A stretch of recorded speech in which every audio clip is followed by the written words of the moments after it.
ఆ యజ్ఞంలోనే పశువు తాలూకు శిరస్సు ఉన్నదో ఆ శిరస్సు తీసుకొచ్చి ఆ దక్ష ప్రజాపతికి పెట్టి ఆ శివ పరమేశ్వరుని మళ్ళీ ప్రార్థన చేసి మహావిష్ణువుని ప్రార్థన చేసి చివరికి పరమేశ్వరుడు అన్నాడు, సరే నాయన ఈ అజ్ఞానం చేత మాట్లాడిన వాళ్ళ విషయం నేను పట్టించుకోను, సరే పో నేను జాగ్రత్తగా చేసుకోండి యజ్ఞం అని దక్ష ప్రజాపతిని అనుగ్రహించి చెప్పారన్నమాట. అప్పుడు వెంటనే ఆ తర్వాత యజ్ఞం కాస్త సమాప్తి అయింది. లేకపోతే లోకమంతా ఉపద్రవం, ఏదైనా ఒక యజ్ఞం చేస్తే లోకహితార్థం యజ్ఞం చేస్తే ఆ యజ్ఞం మధ్యలో కనుక ఆగిపోతే దానివల్ల అనేక అనర్థములు జరుగుతాయి అన్నమాట. అందుచేత ఆయన ఎలాగైనా ఈ యజ్ఞం పూర్తి చేసేట్టుగా అనుగ్రహించవలసిందని మహావిష్ణువుని ప్రార్థించారు. మహావిష్ణువు చెప్పారు పరమేశ్వరుడితోటి, పరమేశ్వరుడు కూడా అనుగ్రహించి ఆయన కాస్త ఆ యజ్ఞం పూర్తి చేశారు. ఇప్పటికీ దక్ష ప్రజాపతి శిరస్సు దేంతో ఉంటుందయ్యాడు? మేక తలకాయతో ఉంటుందన్నమాట. ఎందుకు మేక తలకాయ ఎందుకు పెట్టారని, ఇంకేదైనా జంతువు తలకాయ పెట్టవచ్చు కదా అన్నారు, పెట్టలేదు. మేక ఏముంటుందండి అన్నారు, మే మే మే మే మే అంటుందన్నమాట. సంస్కృతంలో మే అంటే అర్థం ఏమిటన్నాడు, నాది నాది నాది నాది అనమాట. కాబట్టి భార్య నాది, ఇల్లు నాది, డబ్బు నాది, అంతా నాది నాది అని మమకారంతో అఘోరిస్తుంటాడే వాడనమాట ఎవరయ్యాను సంసారి. అటువంటి వాడి యొక్క లక్షణం దక్ష ప్రజాపతికి ఉంది. కాబట్టి ఆ మేక తలకాయ పెట్టిన ఆయన ఈ మమకారమే ఈ శిరశ్ఛేదానికి కారణమైంది సుమా, ఈ అహంకారమే ఈ శిరశ్ఛేదానికి కారణమైంది సుమా అని గుర్తు చేయడం కోసం జరిగిందనమాట. ఇప్పుడు అంటున్నారు ఏదైనా ఒక పాఠం ఏదైనా భగవద్ధ్యానం ఏం చెప్పండి.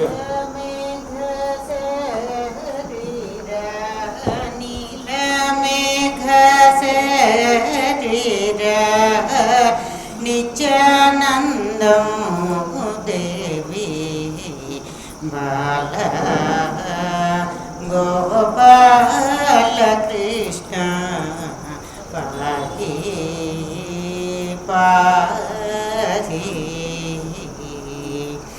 నీలమేఘ శరీరా నీలమేఘ శరీరా నిత్యానందం దేవి బాల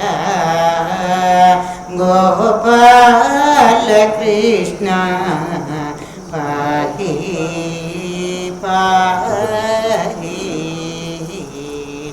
కలభ సుందర గమన కలభ సుందర గమన కస్తూరి శోభిత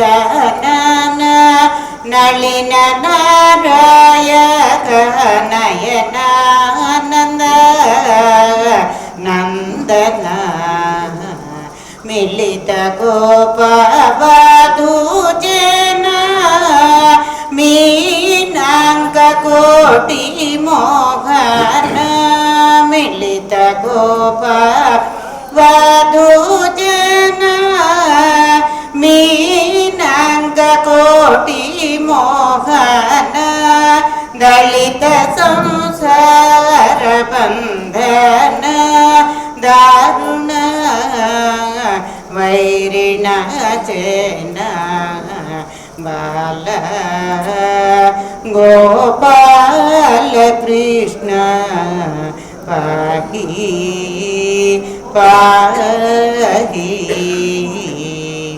యజ్ఞ యజ్ఞ సంరక్షణ యజ్ఞ యజ్ఞ సంరక్షణ యాదవ వంశభరణ యజ్ఞ ఫలమీకరణ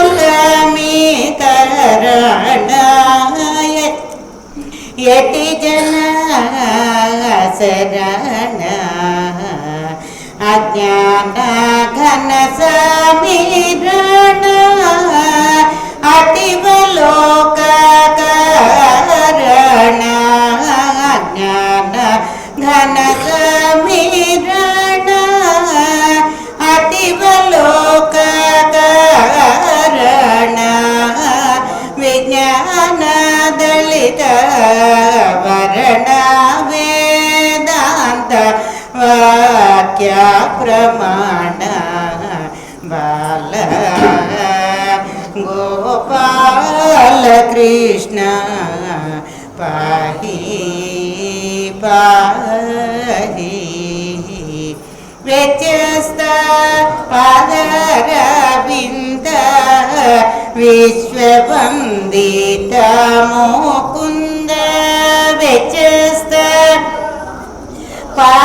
అరవింద విశ్వవందిత ముకుంద ప్రచఖండ సచఖండ బోధానంద సద్గుణ బృంద గోవింద వ్యచస్తమిత భేద కంద పాలిత నంద సునంద నిత్యద నారాయణ తీర్థ నిర్మల నంద గోవింద బాల గోపాల కృష్ణ పాహి పాహి.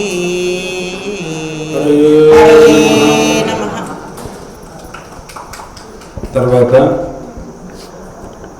పరమాత్మ చెప్పారు, ఆయన దక్ష ప్రజాపతి శ్రీ మహావిష్ణువు అంటారు, నేను కానీ బ్రహ్మదేవుడు కానీ ఆ తర్వాత పరమేశ్వరుడు కానీ మా ముగ్గురులో భేదాన్ని చూడవద్దు, అలా చూసినట్లయితే అది అనర్థప్రదమవుతుంది నీకు అని చెప్పి దక్ష ప్రజాపతికి జ్ఞానాన్ని ఉపదేశం చేశారు.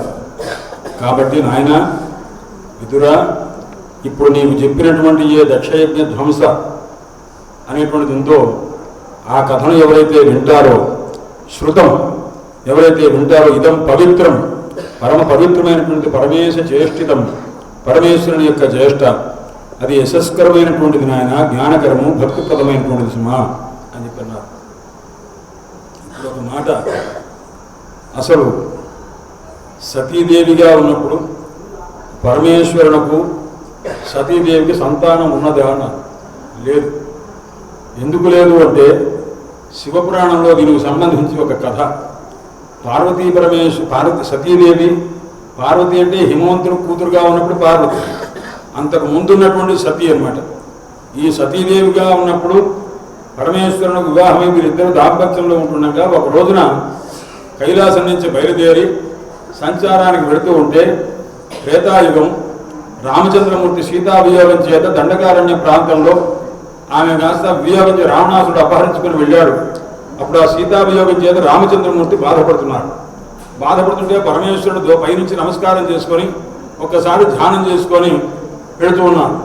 అప్పుడు అడిగింది సతీదేవి, ఎవరండి ఆయన అన్నది. అంటే నా ఆరాధ్య దైవం, మా గురువు ప్రభువు, నమస్కారం చేసుకోన్నారు. ఏమిటంటే ఆయన ఏదో బ్రహ్మాండంగా బాధపడుతూ సీత అని అరుస్తున్నట్టుగా వినిపిస్తున్నదే అన్నారు. ఏదో జరిగింది, నువ్వు మాట్లాడకుండా నమస్కారం చేసుకున్నారు. ఒకసారి వెళ్ళొచ్చి ఒకసారి మాట్లాడొస్తానండి అన్నారు. నేనే నమస్కారం చేసుకుంటే నువ్వు నమస్కారం చేసుకోవాల్సిందే తప్ప వెళ్ళకూడదు అన్నారు. లేదు, ఒకసారి వెళ్ళొస్తానండి అన్నది.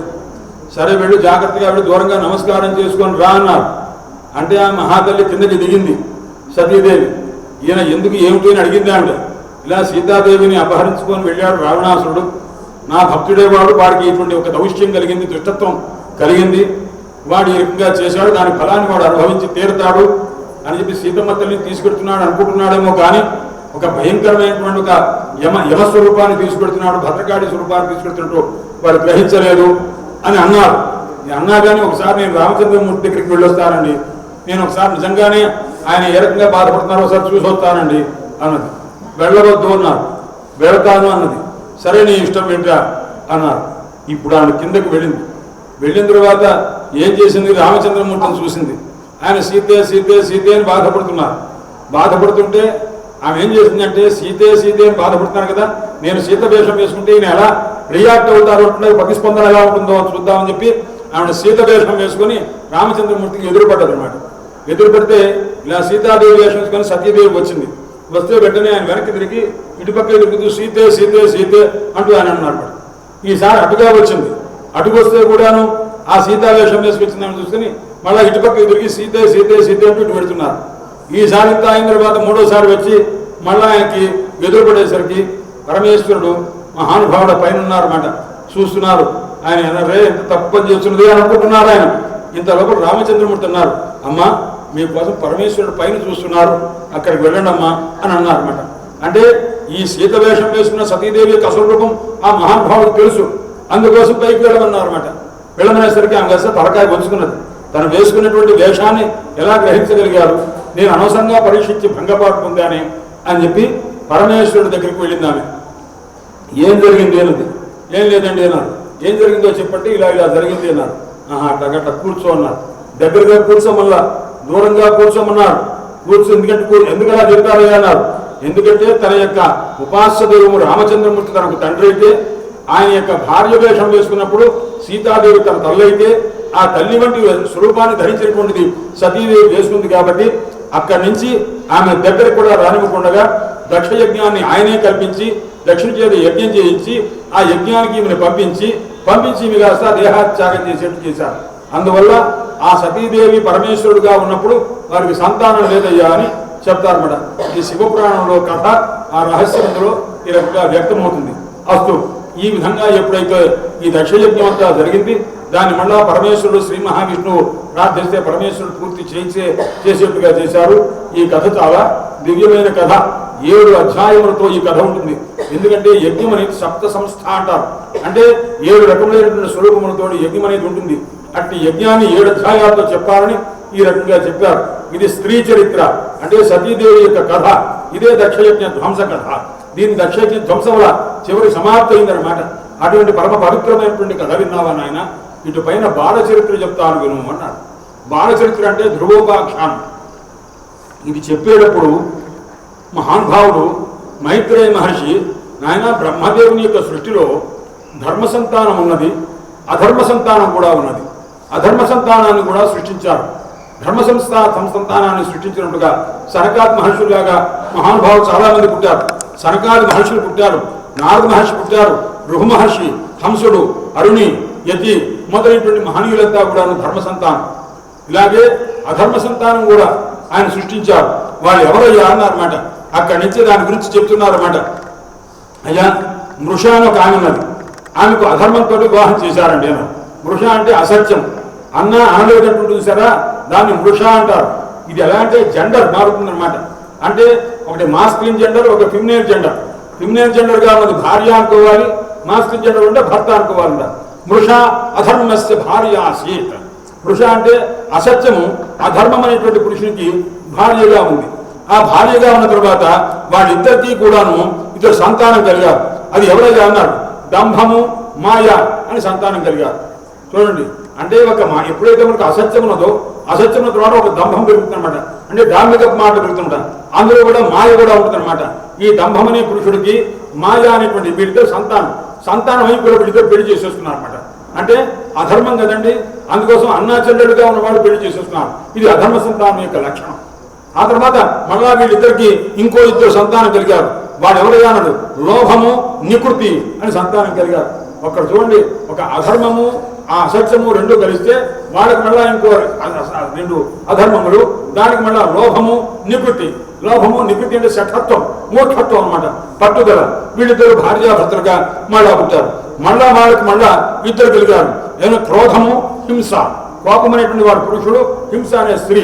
వీళ్ళిద్దరు కలిగారు. మళ్ళా వీళ్ళిద్దరు మళ్ళీ పెళ్లి చేసుకున్నారు. పెళ్లి చేసుకుంటే మళ్ళా వాళ్ళిద్దరికి ఇంకో 2 అధర్మ సంతానం. ఇలా క్రమంగా పెరిగింది. నాయన, ఈ అధర్మ సంతానాన్ని ఎవరైనా జాగ్రత్తగా 3 సార్లు వింటే వాడి మనస్సులో మలం పోతుంది అన్నారు. అదేమిటండి, అధర్మ సంతానం పోతే మలం ఎందుకు పోతుందండి అన్నారు. నాయన, ఇది చాలా అనర్థం చేస్తుంది. దీనివల్ల ఒక్కొక్కళ్ళు ఒక్కొక్క దాని వల్ల నష్టపోయిన విధానం, ఉపాఖ్యానాలు బోర్డు ఉన్నాయి. ఇక్కడ సమయం పట్టదు, అందుకోసం నేను తగ్గించి చెప్తున్నాను అనమాట. కాబట్టి లోకంలో క్రోధం ఒకడుందే, ఆ క్రోధం చెయ్యని అనర్థం లేదు. అందువల్ల క్రోధం అనర్థం. దీని తండ్రి నాడే ఈ తండ్రి మరీ దంభం చాలా భయంకరమైన వాడు. దంభం యొక్క తండ్రి నాడే వాడు మరీ భయంకరమైన వాడు, అధర్మం అనమాట. అందువల్ల ఒక్క అధర్మం ఉండేసరికి అధర్మం యొక్క సంతానం పెరిగి మళ్ళా దానికి సగ సంతానం పెరిగి క్రమక్రమంగా మొత్తం దురుక్తి స్వసా కలి. చెట్టు ఎవరు ఉందో ఆమె పేరు ఉండే దురుక్తి, చెడ్డ మాటలు అన్నమాట. ఈ చెడ్డ మాటలు ఏం చేసిన అయ్యాడు, మొత్తం భారత యుద్ధానికి అదే కారణం. ఎందుకంటే మైసభలో ఆ దుర్యోధనుడు ఆ పొరపాటు స్థలాన్ని జలాన్ని స్థలం అనుకొని కాలు పెట్టి భంగపాటు పడితే ద్రౌపది నవ్వితే భీముడు అన్నాడు, అంధస్య పుత్ర అంధయేవా అన్నాడు. గుడ్డివాడు కొడుకు కాబట్టి వీడు గుడ్డివాడు కాకుండా వీడు కళ్ళెలా ఉంటుంది కనుక వీడికి ఏం తెలుస్తుంది కనుక అని ఒక హాస్యంగా ఒక అవహేళనగా అన్నారు. ఈ ఒక్క మాట దురుక్తి, వాడు దురుక్తిగా మాట్లాడారు కాబట్టి దాని మీద కలిగి ఇంత యుద్ధం జరిగిందయ్యా అన్నమాట. అందుచేత ఈ రకమైనటువంటి పరిస్థితి అంతా జరిగిపోయింది. కాబట్టి ఆయన అధర్మ సంతానం త్రిశ్రుత్వయితత. ఈ అధర్మ సంతానాన్ని 3 సార్లు విన్నట్లయితే మానవునకు మనస్సులో మలం పోయి అధర్మం మీద హేయ భావం విడిచిపెట్టాలి అనే జ్ఞానం కలిగి ధర్మం నందు ఆసక్తి కలిగి కృతార్థుడవుతాడు నాయన అని చెప్పి ఈ అధర్మ సంతానాన్ని క్లుప్తంగా చెప్పి వదిలిపెట్టారు.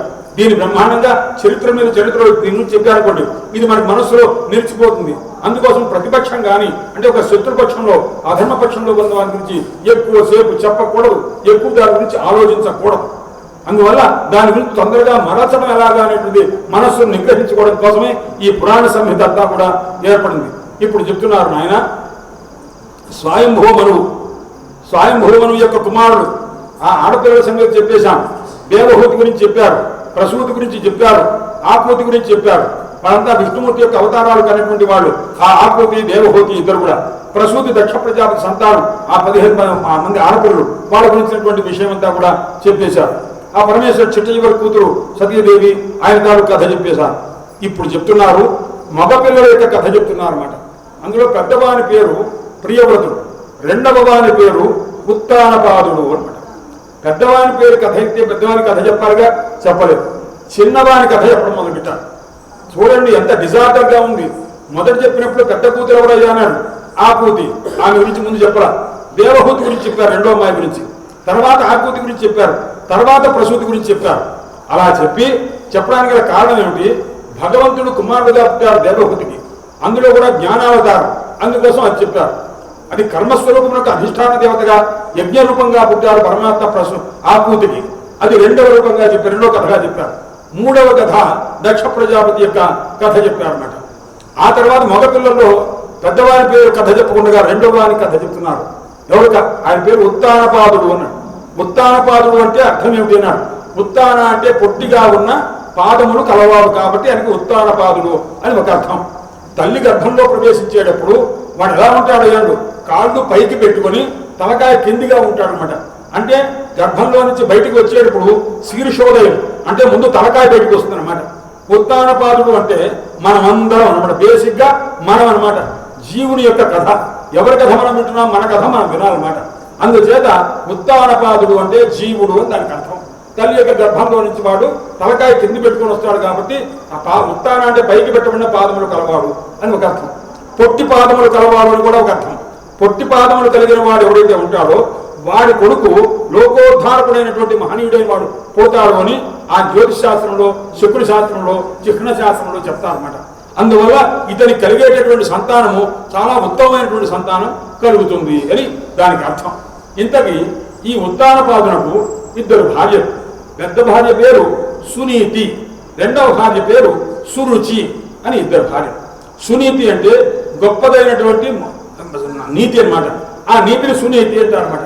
ఆమె ఎప్పుడు కూడాను మంచి మాటలు చెప్పడం తప్ప విపరీతమైనటువంటిది లేదు. అంత వ్యతిరేకం ఉన్నా దాన్ని అనుకూలంగానే భావన చేస్తుంది తప్ప ఏ అవమానం ఉన్నా దాన్ని అనుకూలంగానే భావన చేస్తున్నారు, వ్యతిరేకంగా ఉండదు. ఆమె పేరు సునీతి, ఆమె మహాసాత్వికురాలు.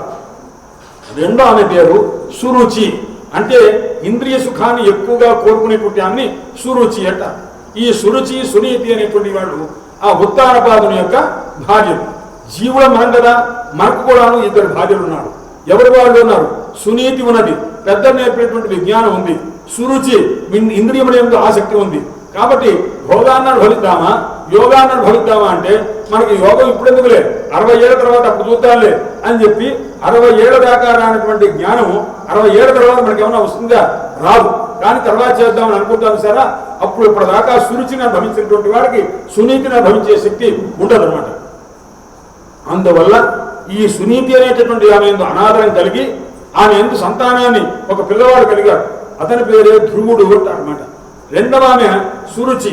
ఆ సురుచి యొక్క కుమారుడు ఒకడున్నాడు, వాడి పేరు ఉత్తముడు అన్నమాట. ఇప్పుడు ఆ సునీతి యందు ఆదరం తగ్గి సురుచి యందు ఆదరం పెరిగి ఆమెను కాస్త పక్కన కూర్చొని పెట్టుకున్నాడు.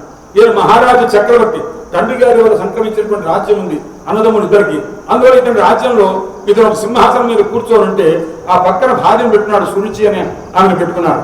ఆ సునీతిని ఆదరించట్ల ఆమె ఎక్కడో ఒక చోట కాలక్షేపం చేస్తున్నది దూరంగాని ఆ రాజ్యంలోని ఉంటూ ఉంటే ఇప్పుడు ఈ పిల్లవాడు ఉత్తముడు కాస్త పక్కన కూర్చున్నాడు. ఉత్తముడి తల్లి పక్కనే ఉన్నది సురుచి కుమారుడు ఉత్తముడు, పక్కన ఈ ఉత్తానపాదుడు, ముగ్గురు ఉన్నారు. ఇంతలోగా 5 ఏళ్ల పిల్లవాడు మహానుభావుడు ఆ ధ్రువుడు అనేటువంటి ఆయన కాస్త బయలుదేరి వచ్చి తండ్రి గారి యొక్క ఒళ్ళో కూర్చుందామని అనుకున్నాడు. అనుకునేసరికి వెంటనే ఒళ్ళో కూర్చుందామని తమ్ అంకం ఆరుక్షంతం అంటే తండ్రి గారి యొక్క ఒళ్ళో కూర్చుందామని అనుకుంటే ఆమె కాస్త నివారించింది. ఒరే అబ్బాయి, మీ నాన్నగారు ఒళ్ళో కూర్చునేటువంటి అదృష్టం నీకు లేదురా అన్నారు. ఒక పసిపిల్లవాడు 5 నుంచి 7 ఏళ్ల లోపు ఉన్నటువంటి పిల్లవాడిని పట్టుకొని మీ నాన్న ఒళ్ళో కూర్చోవాలి అంటే నువ్వేం చేస్తావంటే భగవంతుడిని ప్రార్థించు. ఏమని? నేను ఆ సురుచి యొక్క కుమారుడుగా పుట్టాలని భగవంతుడిని ప్రార్థించరా, వెళ్ళరా అన్నదనమాట. ఇది ఒక క్షత్రియ స్త్రీ అన్నటువంటి మాట. క్షత్రియుల యొక్క మాట ఎలా ఉంటుందయ్యా అన్నాడు. ఎంత తీక్ష్ణంగా ఉంటుందో ఇక్కడ చూపిస్తారన్నమాట.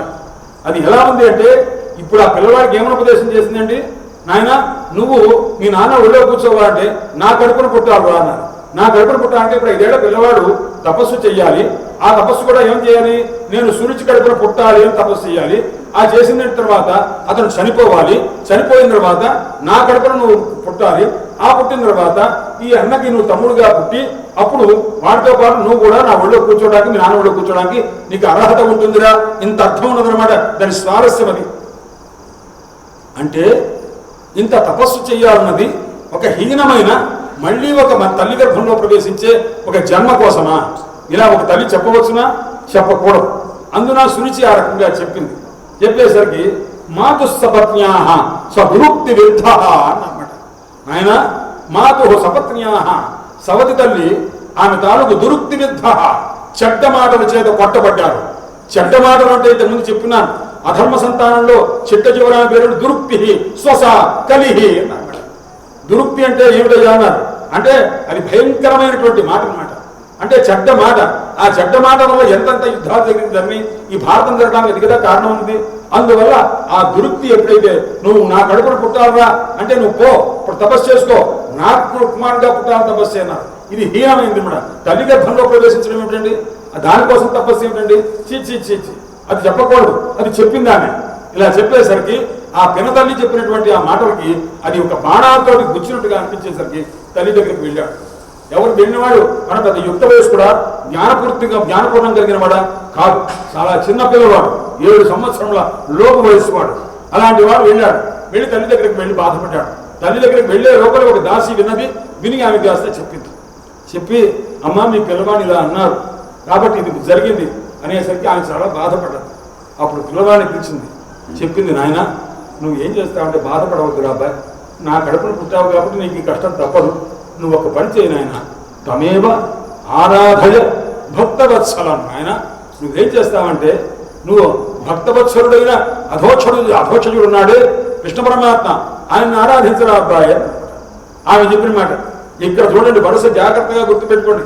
తృతీయ స్కంధంలో ఆ మహానుభావుడు కపిలనారాయణ స్వామి తల్లికి ఉపదేశం చేశారు, జ్ఞానోపదేశం చేశారు. ఆ తర్వాత ఇంతకుముందు దక్షయజ్ఞంలో ఎవరికి ఉపదేశం చేశారు? సతీదేవి తండ్రికి ఉపదేశం చేసింది. నానా పరమేశ్వరుని కాదు నువ్వు తిరస్కరిస్తున్నావు, దెబ్బతింటావు అబ్బాయి అని తండ్రికి ఉపదేశం చేసింది. ఇప్పుడు తల్లి సునీతి తన కుమారుడైనటువంటి ధ్రువుడికి ఉపదేశం చేసింది. నాయన నువ్వు ఈ అవమానాన్ని గురించి నువ్వు అనుకోవద్దు, బాధపడవద్దు. ఒక్కసారి ఆ పరమాత్మని ధ్యానం చేయి, శ్రీ మహావిష్ణువుని ధ్యానం చేయి, ఆయనకి ఆరాధించు. తమ ఆరాధయ భృత్యవత్సలం అన్నమాట. ఆరాధించు ఎవరిని? పరమాత్మని. ఆయన ఎటువంటి వాడు ఉన్నాడు? అమ్మ ఆరాధించమన్నా ఆయన ఏమన్నా అనుగ్రహించాడు అన్నాడు. భృత్యవత్సలం అంటే భృత్యుడు సేవకుల పట్ల వాత్సల్యం ఉన్నాడు. వాత్సల్యం అంటే అర్థం ఏంటన్నాడు? తప్పు చేసినా సరే దగ్గరికి తీసుకుంటే దాని వాత్సల్యం ఉంటారు. తప్పు చేసిన వాడిని ఏ విధంగా అన్నారు అంటే తప్పుగా ఉన్నవాడిని కూడా, మలినంగా ఉన్నవాడిని కూడా దగ్గరికి తీసుకుంటే దాన్ని వాత్సల్యం అంటారు. ఆవు దూడలు ప్రసవించిన తర్వాత ఆ దూడకి ఆవులో లోపల నుంచి గర్భంలో నుంచి వచ్చిన తర్వాత ఏ మాలిన్యం ఉంటుందో, ఒక జిగురుగా ఉండే మలినం ఎటువంటి ఉంటుందో దాన్ని కాస్త ఆ దూడను దగ్గరికి తీసుకుని తన నాలుకతో నాకి దానికి ఉన్నటువంటి ఆ జిడ్డు స్వరూపాన్ని పోగొడుతుంది. ఇలా ఏ తల్లైనా చేస్తుందా? మానవ లోకంలో చేస్తారా? చెయ్యరే. అది మాత్రం చేసేదంటే అంత మలినంగా ఉన్నా, అంత దుర్గంధంగా ఉన్నా, యోని భాగంలో నుంచి వచ్చినా దాన్ని కాస్త దగ్గరికి తీసుకొని ఆ మాలిన్యాన్ని నాలుకతోటి తుడిచిపారేస్తుంది. అలాంటి ఆ లక్షణం కలిగిన వారు ఎవరైతే ఉంటారో అది వాత్సల్యము. ఆ స్వరూపం చూపిస్తారు. వత్స అంటే దూడము, లా తీసుకొని వచ్చి ఉండేవాడిని వత్సలుడు అంటారన్నమాట. ఆ వత్సలుని యొక్క భావమే వాత్సల్యము అంటారన్నమాట. అంటే ఆ శబ్దాన్ని మనం ఉపయోగించాలంటే ఆ ధర్మం మనకు ఉందా లేదా, ఆ శబ్దం మనం ఉపయోగించడానికి అర్హత మనకు ఉందా లేదా, మనం ఆ చూపించగలిగే శక్తి ఉందా లేదా, అది చూసుకొని ఆ శబ్దాన్ని ఉపయోగించాలి. అందువల్ల తమ భృత్యవత్సరుడు, భృత్యుడు ఎన్ని తప్పులు చేసినా సరే ఆ భృత్యుడిని కాస్త తీసుకొని దగ్గరికి తీసుకొని, ఒరే నాయన ఇలా చేయకూడదురా, అబ్బాయి హిరణ్యకశిపుణ్ణి సంహారం చేశారు, మరి ఇట్లా మాట్లాడకూడదురా నాయన, ఇలా చెయ్యకూడదురా అని చెప్పి శత్రుభక్తుడైనటువంటి వాడిని దగ్గరికి తీసుకుని వాడిని చంపి ఇంకెవరన్నా చంపారనుకోండి వాడికి నరకం, తన చేతిలో చేస్తే మోక్షం అనమాట. అందువల్ల దగ్గరికి తీసుకుని అలా చేస్తున్నారు. అది భృత్యవత్సలం అన్నమాట అని ఈ రకంగా తల్లి చెప్పింది. చెప్పిన తర్వాత వెంటనే మహానుభావుడు బయలుదేరి ఆ మహావిష్ణువుని ఉద్దేశించి తపస్సు చేద్దామని వెళ్ళాడు. ఉపనయనం కాల 6 ఏళ్ల పిల్లవాడు వెళ్ళాడు. ఎక్కడికి వెళ్ళాడు అన్నాడు, మధువనం గత అన్నాడు. మధువనానికి వెళ్ళాడు. ఎక్కడయ్యా అన్నాడు, యమునా నదీ తీరంలో మధువనం ఉంది, ఆ మధువనం దగ్గర తపస్సు చేసుకుందామని వెళ్ళాడు. నారదుల వారికి తెలిసింది ఈ పిల్లవాడు వెళ్తున్నాడన్న సంగతి తెలిసి ఒక్కసారి వచ్చి వెళ్ళారు. నాయన ఎక్కడికి వెళ్తున్నావు రా అబ్బాయి? ఏం లేదండి, మా పింతలు గారు ఇలా అన్నారు, నాకు బాధేస్తుంది, మా అమ్మ దగ్గర పెడితే భగవంతుడిని ఆశ్రయించమన్నారు. ఏ భగవంతుడు? శ్రీ మహావిష్ణువు. ఎలా గుర్తుపడతావు అన్నారు. మా అమ్మ ఒక అడ్రస్ చెప్పిందండి, ఆయన గుర్తుపెట్టే అడ్రస్ చెప్పింది అన్నారు. ఏమిటి అన్నారు అంటే, ఒక మహాతల్లి చేతిలో కమలం పెట్టుకుని గబగబగా పరిగెడుతుంటుంట రోడ్లో. ఆ రోడ్లో పరిగెడుతుంటే ఆయన ఎవరయ్యా అన్నారు. అంటే మామూలుగా అయితే కమలం పట్టుకోకపోతే అమ్మ ఎందుకు పరిగెడుతున్నారని అడిగేవాడు. అడిగితే నాయన నేను లక్ష్మీదేవిని రా అబ్బాయి అన్నారు. అంటే లక్ష్మీదేవ మీరు అని కొద్దిగా ఆశ్చర్యంగా చూశారట. ఈ లోపల మహావిష్ణువు భక్తుని రక్షించడం కోసం ఎక్కడికెక్కో పోయారనమాట. అప్పుడు అంతా మర్నాడు చేంజ్ చేసింది ఆవిడ చేతిలో కమలం పెట్టుకుని గబగబా పరిగెడుతుంది. ఎందుకంటే నారాయణ అఖిలచగురో అఖిలగురో అని భగవన్ నమస్తే అని అనేసరికి ఆ మహానుభావుడు భారతీయ చెప్పకుండా గబగబగా వెళ్ళిపోతున్నారు అనమాట. వెళ్తుంటే ఆవిడ ఎక్కడికండి ఎక్కడికండి అని అడుగుతున్నారు అనమాట. అడిగేటప్పుడు మధ్యలో వెంట భర్త వెంట ఆమె కూడా పరిగెత్తుంది. పరిగెత్తేటప్పుడు ఎలా వెళ్తుంది అన్నాడు, చేతిలో కమలం పెట్టుకుని అనమాట. మీరు ఎవరండి ఇప్పుడు అడిగట్లా, చేతిలో కమలం పెట్టుకుందాం మా అమ్మ లక్ష్మీ అమ్మవారేగా, అందుకోసం అడగడం అనేసారు. వెంటనే పట్టుకొని వెళ్ళారనమాట. ఆ వెళ్ళిన తర్వాత ఆ మా అమ్మ చెప్పిందనమాట, ఏమి శ్రీయేతరంగా వివృజ్యమానయ, లక్ష్మీదేవి చేత ఆరాధింపబడుతూ అనుసరింపబడుతూ ఉంటారు. ఆ ముందు వెళ్ళిన ఆయన మహావిష్ణువురా పట్టుకోవాలని మా అమ్మగారు చెప్పారండి అన్నారు. ఆయన ఎక్కడ ఉంటారో తెలిసిందన్నారు, మధువనంలో నిత్య హరి నిత్యం సన్నిహితో హరికి. ఆ మధువనంలో శ్రీ మహావిష్ణువు ఎల్లప్పుడూ ఉంటారు, అందుకోసం ఇక్కడికి వెళుతున్నాను. సరే నాయన నీకు మంత్రం ఉపదేశం చేస్తాను, ఎలా ధ్యానం చేయాలో తెలియదు, ఎలా ఆహ్వానం చేయాలో తెలియదు. భగవత్పాద శంకరుడు అమ్మవారి గురించి చెప్పిన నమంత్రం నో యంత్రం తదవిచన జానే స్తుతి మహో నాహ్వానం ధ్యానం తదవిచన జానే స్తుతి గథా నానే ముద్రాస్తే తదవిచన జానే. మహానుభావుడు చెప్తారు, అమ్మ మీ మంత్రం ఏమిటో తెలియదు, ఈ తంత్రం ఏమిటో తెలియదు, ఇది గురించిన నమంత్రం నో యంత్రం తదవిచన జానే. పోనీ స్తోత్రం చేయరా అన్నారు, స్తుతి బహో నాహ్వానం, స్తుతి కూడా తెలియదమ్మా అన్నారు. పోనీ ఆవాహన చేయరా అన్నాడు, ఆ మంత్రం కూడా రాదమ్మా ఆహ్వానం. కొన్ని ధ్యానం చేయరా, ధ్యానం కూడా తెలియదమ్మా. మరి ఏమీ తెలియకపోతే నీకేం తెలుసు అన్నారు. బాగా ఏడుస్తారమ్మా, ఏడు బాగా వచ్చమ్మా అన్నారు. ఎందుకురా ఏడవడం అన్నారు అంటే తదనుసరణం, నిన్ను అనుసరి అమ్మా నన్ను కాపాడు, అమ్మా నన్ను కాపాడు, అమ్మా నన్ను కాపాడు, ఏడుస్తానమ్మా, ఆ ఏడుపు బాగా నాకు వచ్చమ్మా అన్నారు. ఎందుకురా ఏడుస్తుంది ఆగంట పట్టు ఉన్నాడు. తదనుసరణం కష్టహరణం, నిన్ను అనుసరిస్తే నా కష్టాలని పోతాయమ్మా, అందుకోసం నిన్ను అనుసరిస్తున్నాను అన్నమాట. ఆ భగవత్పాద శంకరుడు మనకు అనుగ్రహించినటువంటి స్తోత్రం దేవ్యప్రాదక్షిణాపణ స్తోత్రంలో మొదటి శ్లోకం అనమాట. అందుచేత ఈయన ఏం చేస్తున్నారంటే, నాయన నీకు ధ్యానం చేయడం తెలుసా అన్నారు. తెలియదండి అన్నారు. ఏమి తెలియకుండా ఎట్లా బయలుదేరారు? అసలు పసిపిల్లలు చిన్న మాటలకి అలా పట్టుదల తెలుసుకోకూడదురా. పెద్దవాడు తోటివాడు ఎదురుగా అంటే అప్పుడు బాధపడటంలో అర్థం ఉంది. పెద్దవాడికి ఆకలేశారని నువ్వు అంత కోపం తెచ్చుకోవడం ఏంటైనా అది మంచిది కాదు. కాబట్టి వాడు ఏదైనా అన్నట్టు మన మంచి కన్నారని సర్దుకో ఇంటికి వెళ్ళు అన్నట్టు. లేదండి అలా కాదు, మా అమ్మ చెప్పింది వెళ్ళమన్నది, భగవదారాధన చేయమని నేను చేస్తాను. ఆ పిల్లవాడి పట్టుదల గ్రహించారు ఒక క్షత్రియ కుమారుడు. ఆ పట్టుదల గ్రహించి వెంటనే ఇతనికి నారాయణ వాసుదేవ ద్వాదశాక్షరి మహామంత్రాన్ని ఉపదేశం చేశారు. ఉపనయనం కాలేదు చూడండి, ఉపనయనం కాకపోయినా కానీ మంత్రాన్ని ఉపదేశం చేశారు. ఒకనొక ఆపత్ సమయంలో అటువంటి వారికి ఉపదేశం చేయవచ్చు. అందువల్ల ఆ మహానుభావుడు చేశారు. చేసిన తర్వాత ఆయన ఈ మంత్రాన్ని నువ్వు జపం చేయరా అబ్బాయి, ఎలా చేస్తావంటే సమస్త లోకాధిపతి అని శ్రీ మహావిష్ణువుని నీ హృదయంలో పెట్టుకో, ధ్యానం చేయి, ధ్యానం చేసి ఆ రకంగా చెయ్యను అంతే. ఆ మాట చెప్పారు. ఆయన కాస్త వెళ్ళారు. ఎక్కడికి వెళ్ళారు? తండ్రి దగ్గరికి వెళ్ళారు. ఎవరు? ఈ ఉత్తారపాదుల దగ్గరికి వెళ్ళారు. ఏమయ్యా ఏం నీ పిల్లవాడు అంతా కులాసాగా ఉన్నారు అన్నారు. స్వామి ఏం చెప్పమంటారు, మా ఆడవాళ్ళ మాట వినాల్సి వచ్చింది, మా రెండో భార్య రకంగా అన్నది, ఆ పిల్లవాడు కాస్త వెళ్ళిపోయాడు, చిన్న పిల్లవాడు ఏం జరిగిందో ఏమో, ఏం చేస్తున్నాడు ఏమో అని అంటే, నాయన నువ్వేం దిగులు పడవద్దు, వాడు ఉత్తమమైనటువంటి స్థితిలోనే ఉంటాడే అని చెప్పి ఆయన కాస్త ఓడిస్తున్నారు. ఈ మహానుభావుడు ఇక్కడ తపస్సుకు వెళ్ళారు. ఏం చేస్తున్నారయ్యా అని 3 రోజులకి ఒక వెరగబడినంత ఆహారం తీసుకోవడం మొదలుపెట్టాడు. ఆ తర్వాత ఇలా ఒక నెల జరిగింది. 2వ నెలలో ఏం చేశారు, 6 రోజులకి కొద్దిగా రేగుపడినంత ఆహారం తీసుకోవడం మొదలుపెట్టారు. ఆ తర్వాత ఏం చేశారు, 3వ మాసం వచ్చేసరికి 2 మాసాలు ఈ రకంగా గడిచింది. 3వ మాసం వచ్చేసరికి ఆయన ఏం చేశారండి, ఒక పత్రములు మాత్రమే, ఆకులు మాత్రమే ఆహారం తీసుకోవడం. ఆ తర్వాత ఏం చేశారు ఆయన, వాయు భక్షణ మాత్రమే చేస్తున్నారు. ఇలా 5 మాసాలై 6వ మాసం వచ్చేసరికి ఆయన ఏమి ఆహారం లేదు, ఏమీ లేదు. మొత్తం ఎలా ఉన్నారయ్యా అన్నారు, పరమాత్మ స్వరూపాన్ని ధ్యానం చేసుకుంటూ మనస్సు నిగ్రహం చేసుకుని వాయు నిగ్రహం చేసుకుని ఆ మహానుభావుడు ధ్యానం చేస్తున్నారు. ఎవరిని ధ్యానం చేస్తున్నారు అన్నారు, అఖిల లోకాధిపతి అయిన శ్రీ మహావిష్ణువు యొక్క రూపాన్ని తన హృదయంలో పెట్టుకున్నారు. అంటే ఇప్పుడు ఆయన ఏ భారాన్ని మోస్తున్నాడు, అఖిల లోకాలు మోసిన శ్రీమన్నారాయణమూర్తి యొక్క రూపాన్ని తన హృదయంలో మోస్తున్నారు. ఈ మోస్తున్నటువంటి ఈ ధ్రువుడు ఎలా ఉన్నాడు, ఒంటి కాలి మీద బొటన వేలు మీద నిలబడి తపస్సు చేస్తున్నాడు. ఈ 6వ మాసంలో చేస్తుంటే ఇంత బరువు మోసే సామర్థ్యం భూదేవికి ఉందా, ఉండదే. అన్ని బ్రహ్మాండాలు కలిగిన మహావిష్ణువుని కడుపులో పెట్టుకున్న వారిని మోసే శక్తి భూమికి మాత్రం ఉందా. ఈ భూమి ఆ బ్రహ్మాండాల్లో ఎంతనగా ఒక 4 సంత మోయలేకపోయింది. అప్పుడు భూమి కాస్త ఇలా వణికిపోతూ ఉన్నదనమాట. వణికిపోతూ ఉంటే అది ఎలా ఉందయ్యాడు, తరీవా అంటే మహాసముద్రంలో బ్రహ్మాండమైన తరంగాలు వస్తుంటే చిన్న తెప్ప ఉందనుకోండి, ఆ తరంగాలకు ఇటు అటు కొట్టుకుపోయి ఏ విధంగా అయితే ఉంటుందో ఆ విధంగా భూదేవి కాస్త వణికిపోతూ ఉన్నదనమాట. ఏది ధ్రువుని యొక్క భారం మోయలేక, ధ్రువుని లోపల ఉన్న పరమాత్మ యొక్క స్వరూపాన్ని మోయలేక, ఆయన ధ్యానం చేసే చతుర్దశ లోకములకు అధిపతి అయినటువంటి స్వరూపాన్ని మోయలేక భయపడిపోతున్నది. దేవతలంతా కూడా గజగజ వణికిపోతున్నారు.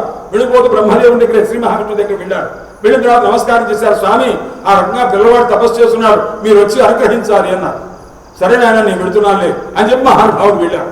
వెళ్ళేటప్పుడు ఎలా వెళ్ళారో ఇలా అన్నారు, నాయన చతుర్భుజమూర్తి ఏ రూపాన్ని తన హృదయంలో పెట్టుకుని ధ్యానం చేస్తున్నారో అటువంటి చతుర్భుజమూర్తి అయినటువంటి శ్రీ మహావిష్ణువు యొక్క రూపాన్ని ఆ అంటే భక్తుడు ఏ రూపాన్ని ధరిస్తున్నారో ధ్యానం చేస్తున్నారో ఆ రూపంతోని భీష్ముల వారు ప్రథమ స్కంధాలో వస్తుంది. భీష్ముల వారు ఆ పరమాత్మను ధ్యానం చేస్తున్నారట. ధర్మరాజుని తీసుకెళ్లారు కృష్ణ పరమాత్మ. ఏమయ్యా కొద్దిగా ఆయన దగ్గర నేర్చుకోవద్దా పెద్ద ఆయన కాస్త అస్తమిస్తే నీకు నీతి గురించి చెప్పేవాళ్ళు ఎవరు ఉంటారో తెలుసుకోవద్దా అన్నారు. భీష్ముల దగ్గర వెళ్ళారు. తాతయ్య నాకు ఏదైనా చెప్పండి అన్నారు. అంటే ఇప్పుడు ఎవరు వచ్చారు అన్నారు, నేను కృష్ణ పరమాత్మ తీసుకొచ్చా అన్నారు. అట్లాగా అయితే నీకు ముందు నువ్వు అడుగు నేను చెప్తానని చెప్పి టక్క అనుశాసనపరమ ఈ ధర్మాలను చెప్పేశారు. చెప్పిన తర్వాత వెళ్ళిపో, నీ పని అయిపోయిందిగా, నువ్వు వెళ్ళిపో అని చెప్పి కృష్ణ పరమాత్మని ధ్యానం చేస్తున్నారు. కృష్ణ పరమాత్మ, నాయన నేను ఏ రూపాన్ని ధ్యానం చేస్తూ నువ్వు ఏ రూపంతో ఉండాలని కోరుకున్నానో అలా రా నువ్వు అన్నమాట. ఆయన చతుర్భుజమూర్తిని ధ్యానం చేస్తున్నారు. అందుకోసం శ్రీకృష్ణ పరమాత్మ ఈసారి 2 భుజాలు పెట్టుకొని రాలేదు, 4 భుజాలతో భూష్ముడు ధ్యానం చేస్తున్నాడు. అందుకోసం ఆ రూపంతో వచ్చాడు. ఇప్పుడు ధ్రువుడు కూడా అంతే. ఆ చతుర్భుజమూర్తి నారాయణమూర్తి యొక్క రూపం ఎలా ఉంటుందో, నారదుల వారు ఏ రకంగా ఉంటుందని ఆ మంత్రానికి అర్థం చెప్పారో, ఆ మంత్రోపదేశంలో ధ్యాన శ్లోకం ఎలాంటిదో అలాంటి రూపంతో మహానుభావుడు ప్రత్యక్షమయ్యారు. ప్రత్యక్షమైన తర్వాత లోపలేమో ఆయన అంతర్యాగం చేసుకుంటున్నాడు ధ్రువుడు. లోపల మహావిష్ణువు యొక్క దివ్యమైన చతుర్భుజమూర్తిని కాస్త ధ్యానం చేసుకుంటూ నమస్కారం చేసుకుంటున్నారు. ఎదురుకొండగా సాక్షాత్తు ఆ చతుర్భుజమూర్తి గదాధరుడే మహానుభావుడు శంఖచక్ర గదా పద్మాలు పెట్టుకొని మహానుభావుడు ప్రత్యక్షమయ్యారు. ప్రత్యక్షమైతే భౌతికమైన నేత్రములతో పరమాత్మను చూడాల, మనోనేత్రంతో లోపల చూస్తున్నారు. లోపల చూస్తుంటే కళ్ళు మూసుకొని చూస్తున్నాడు. అరే నేను ఎదురుకుండగా ఉంటే నన్ను చూడటం లేదేమిటి, లోపల చూస్తున్నాడు ఏమిటని చెప్పి లోపల ఉన్న తన రూపాన్ని కాస్త అదృశ్యం చేశారు కృష్ణ పరమాత్మ శ్రీ మహావిష్ణువు. చేస్తే అది తక్కువ కళ్ళు తెరిచారన్నమాట. ఎందుకంటే లోపల చూడబడే పరమాత్మ నాకు మనసులో కనిపించట్లేదే అని ఒక్కసారి కళ్ళు తెరిచారు. కళ్ళు తెరవగానే హఠాత్తుగా ఏ రూపం తన లోపల చూస్తూ ఉన్నారో ఆ రూపం ఎదురుగుండగా కనిపించింది పిల్లవాడు. వయస్సు గుర్తుపెట్టుకోండి, మనస్సు గుర్తుపెట్టుకోండి, భక్తి గుర్తుపెట్టుకోండి. ఎలా ఉందన్న ఆ పిల్లవాడికి మాట్లాడడం చేత కాదు. భగవంతుడు ప్రత్యక్షమైతే స్తోత్రం చేయాలిగా, స్తోత్రం చేయడానికి మాటలు రావాలిగా. మాటలు వచ్చినా అన్నాడు, ఏదో మాటవచ్చు. పిన్ని అంటం జాతవును, నాన్న అంటం జాతవును, పిన్నికి ఆకలేసిందని చెప్పడం జాతవును, అమ్మ అన్నం పెట్టడం జాతవును. అంతేగా భగవంతుడు వస్తే స్తోత్రం చేయడం చేతవునా, చేతవదు. అందువల్ల అలా చూస్తున్నాడే తప్ప భగవంతుడు స్తోత్రం చేయడం ఏమీ చేత కావట్లా. తమ వివక్షంతం అతద్విధం అన్నమాట. ఏదో చెప్పాలనుకుంటున్నాడు, వివక్షంతం ఏదో చెప్పాలనుకుంటున్నాడు. పాపం ఇదంతా క్షణం పెరిగిపోతుందండి.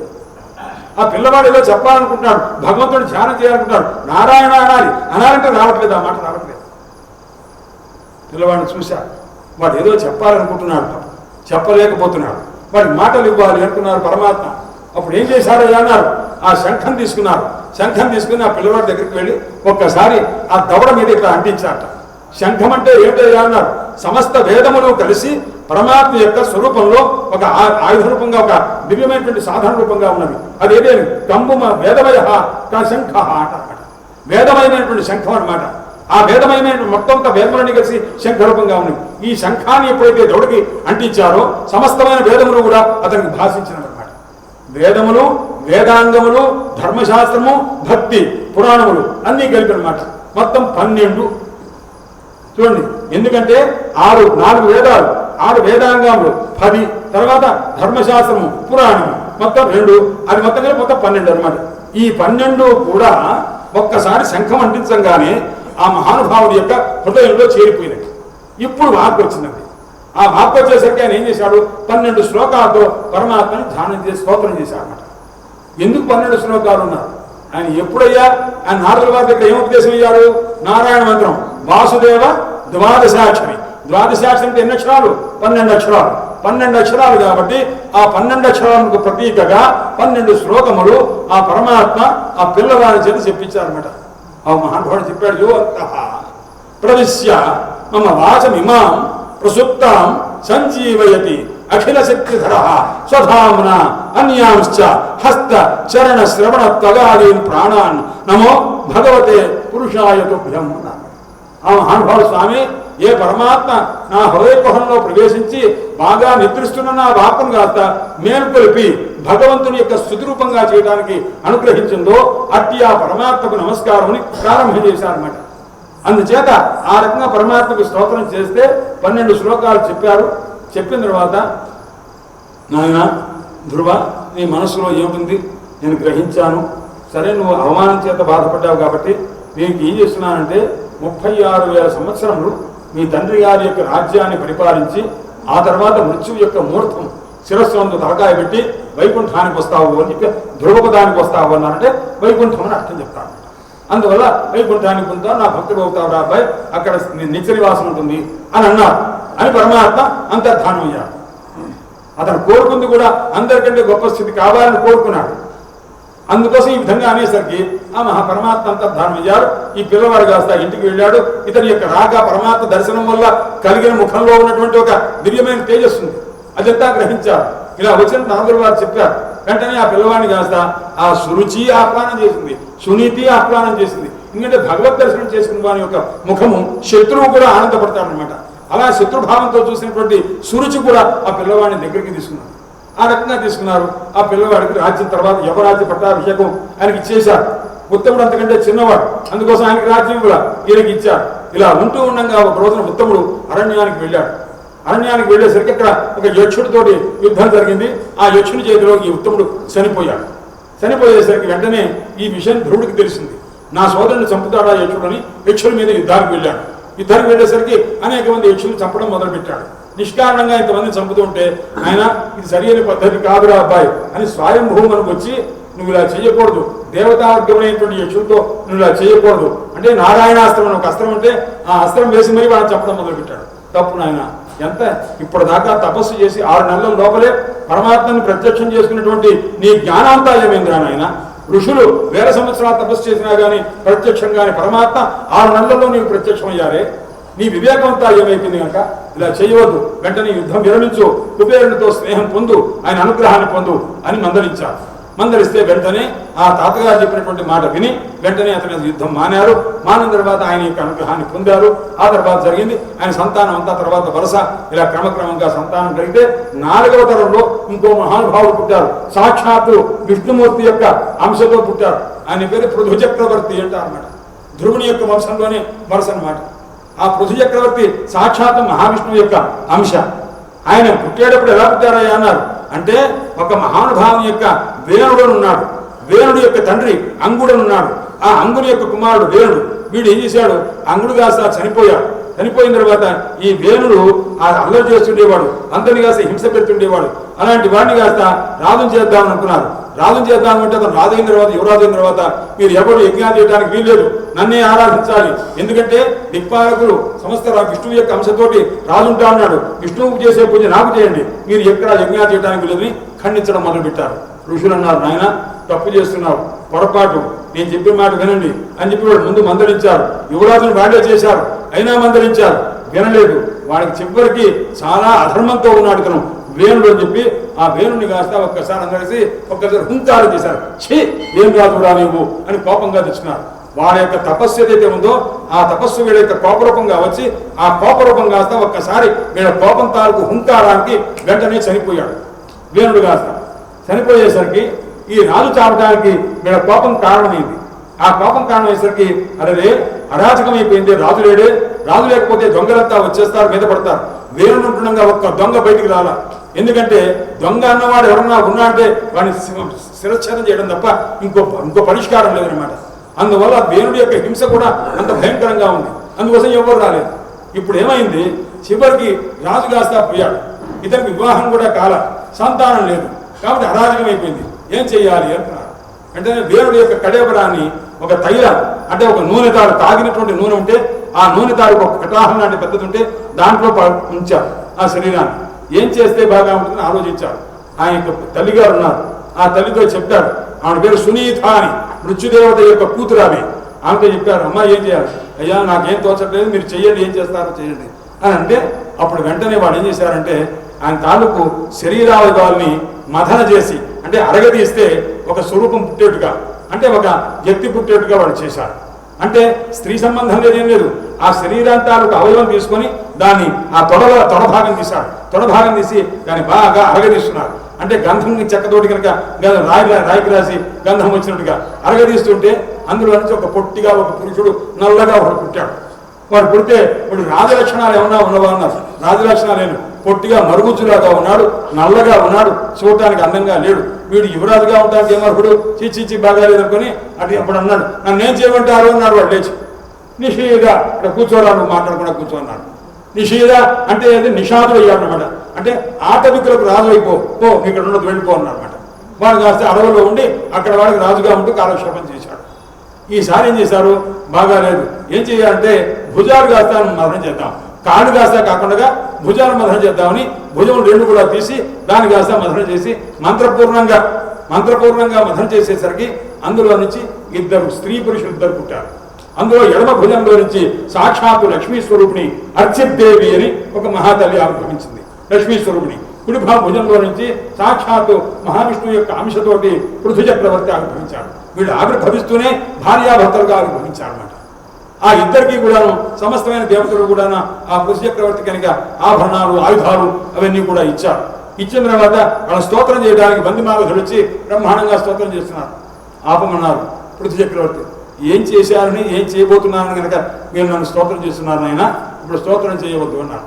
సరే, తర్వాత ఆ భూదేవి కాస్త ఈయన పరీక్షించడం కోసం ఉన్నట్టుగా ఒక్కసారి ఏం చేస్తుంటే అది ఏ సస్యములు అంటే ఏ పంట కూడా ఇవ్వకుండా ఆపేసింది. తన శక్తిని కాస్త నిగ్రహించింది అనమాట. ఈయన ఎందుకంటే వేణుడు వల్ల చాలా హింస పడ్డది. అందువల్ల వేణు చేసినటువంటి అధర్మం, ఆ అధర్మం కలిగిన సంతానం ఈయన ఎలా ఉంటాడో అని చెప్పి ఆవిడ కాస్త పంట పండించడం మానేసింది. వెంటనే ఆయన కోపం వచ్చింది. ఆమెను కాస్త ఆ గౌరవంగా వెళుతుంటే ఆమెను కాస్త సంహారం చేయడానికి ఈయన బాణం ఎక్కుపెట్టి ఆ పృథు చక్రవర్తి వేశాడు. వేస్తే భయపడిపోయింది. అప్పుడు ఆమెను పట్టి ఏం చేశారంటే నువ్వు ఎవరికి ఏం కావాలో అదల్లా ఇవ్వాల్సింది అన్నారు. ఆవుగా ఉంటే దూడగా ఒకళ్ళు వచ్చి సమస్తమైనటువంటి కోరికలు తీర్చుకున్నారు. ఇంకో రూపంగా ఉంటే నాగులంతా సర్పాలన్నీ వచ్చినవి, ఆ సర్పాలన్నీ కూడాను ఒక రూపాన్ని ధరించి తమకు కావలసిన ఆహారం, ఇలా సమస్తమైన జీవరాశి ఎవరెవరికి ఏది కావాలో అదల్లా కూడాను ఆ భూమిని ఆ రూపాన్ని ధరింపజేసి ఆయా రకమైనటువంటి ఆహారం అంతా కూడాను ఇచ్చేట్టు చేశారు. ఇదంతా చేసింది ఎవరు? పృథు చక్రవర్తి చేశారు. పృథు చక్రవర్తి చేత శిక్షింపబడి సన్మార్గంలో ఉంచబడింది కాబట్టి పృథ్వీ అంటారన్నమాట. పృథు చక్రవర్తి యొక్క అధీనంలో ఉన్నది కాబట్టి పృథ్వీ రెండు కూడా భూమికి పేర్లు అన్నమాట. సరే, ఇంత అయింది. ఈ మహారాజు చక్రవర్తి దివ్యమైనటువంటి రాజ్యపాలన చేస్తూ ఉండగా ఒకానొక సందర్భంలో ఆయన 99 యాగాలు అశ్వమేధ యాగాలు చేశాడు. 100వ యాగం చేస్తున్నారు. 100వ యాగం చేస్తూ ఉంటుండగా హఠాత్తుగా ఇంద్రుడు వచ్చి నా పదవికి ప్రమాణం ఏర్పడుతుంది, ఎందుకంటే 100 అశ్వమేధ యాగాలు చేస్తే ఇంద్ర పదవి వస్తుంది, నేను ఇంద్రుడే ఉంటుండగా నాకు ప్రతిస్పర్ధిగా ఒక ఆయన తయారయ్యాడని ఆ 100వ యజ్ఞం తాలూకు అశ్వమేధ యజ్ఞం తాలూకు అశ్వాన్ని కాస్త అపహరించాడు మారువేషంతో వచ్చి ఇంద్రుడు. ఈయనకి యజ్ఞం చేయించిన ఆయన అత్రి మహర్షి. అత్రి మహర్షి చెప్పాడు. ఆ పృథు చక్రవర్తి కొడుకు విజితాశుడు అని ఒక ఆయన ఉన్నాడు. నాయన మీ నాన్నగారు అశ్వాన్ని కాస్త అపహరిస్తున్నాడు చూడు, ఇంద్రుడు మారువేషంతో వచ్చేసరికి వెంటనే బాణం తీసుకొని ధనుర్బాణాలు తీసుకొని ఇంద్రుడు కొట్టడానికి వెళ్ళారు. ఇంద్రుడు కాస్త ఒక నాస్తిక వేషం వేసుకొని ఆ వేషాన్ని అక్కడ వదిలిపెట్టి ఒక జంగమ వేషం లాంటిది తీసుకొని అక్కడ వదిలిపెట్టి ఆయన కాస్త పారిపోయాడు, స్వర్గానికి వెళ్ళాడు. ఆ వేషాన్ని కొంతమందికి ధరించారు. దానివల్ల ఒక పాఖండ మతం అంతా తయారైపోయింది. అలాగే ఇంకోసారి మళ్ళా వచ్చాడు, మళ్ళా అపహరిస్తుంటే మళ్ళా ఈసారి అలాగే ఇంకో వేషం వేసుకొని వచ్చాడు. ఇలా చేస్తుంటే చివరికి ఈసారి కోపం వచ్చి ఎలాగైనా ఆయన సంహారం చేద్దామని అనుకున్నారు. ఇంద్రుని కాస్త బంధించి ఆయన సంహారం చేద్దామని అనుకునేసరికి హఠాత్తుగా మహావిష్ణువు ప్రత్యక్షమయ్యారు. పృథు చక్రవర్తి దగ్గరికి వచ్చారు. నాయన పృథు చక్రవర్తి, నేను ఒక మాట చెప్తున్నా విను. నీవు 99గా 100 యజ్ఞాలు చేసినా కానీ నీకెందుకు నాయన ఆ ఇంద్ర పదవి? అది భోగ ప్రధానమైనటువంటి, నువ్వు జ్ఞానప్రధానమైన స్వరూపం కలవాడిని. జ్ఞానం కలిగినటువంటి వాడు భోగాన్ని కోరుకోరు నాయన. నేను చెప్పిన మాట విను, నీవు ఆ పట్టుదల కాస్త వదిలేసేయి, అది కాస్త ఇంద్రుడికి ఇచ్చేసేయి అని చెప్పి అన్నారు. అనేసరికి ఆ ఇంద్రుడితోటి స్నేహం చేసి ఆయన పో తీసుకోపో, నీ స్వర్గం తీసుకో, నాకు అక్కర్లేదు, 100వ యజ్ఞం అని ఆయన విరమించేశాడు. విరమించేసరికి శ్రీ మహావిష్ణువు పృథు చక్రవర్తి చెప్పిన మాట విన్నందుకు చాలా సంతోషించి కూర్చున్నారు. స్వామి, మీరు చెప్పినట్టు విన్నాను, మీ అనుగ్రహం పొందాను, మీ దర్శనమైంది, చాలు స్వామి అన్నారు.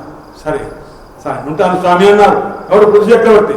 ఉండవయ్యా, నేను ఇంకా నీకు వరం ఇవ్వలేదుగా, నా చెప్పిన మాట విన్నావుగా, నీకు వరం ఇవ్వాలిగా, నేను అప్పుడే ఉంటాను స్వామి అంటే వెళ్ళవడానికి అర్థం.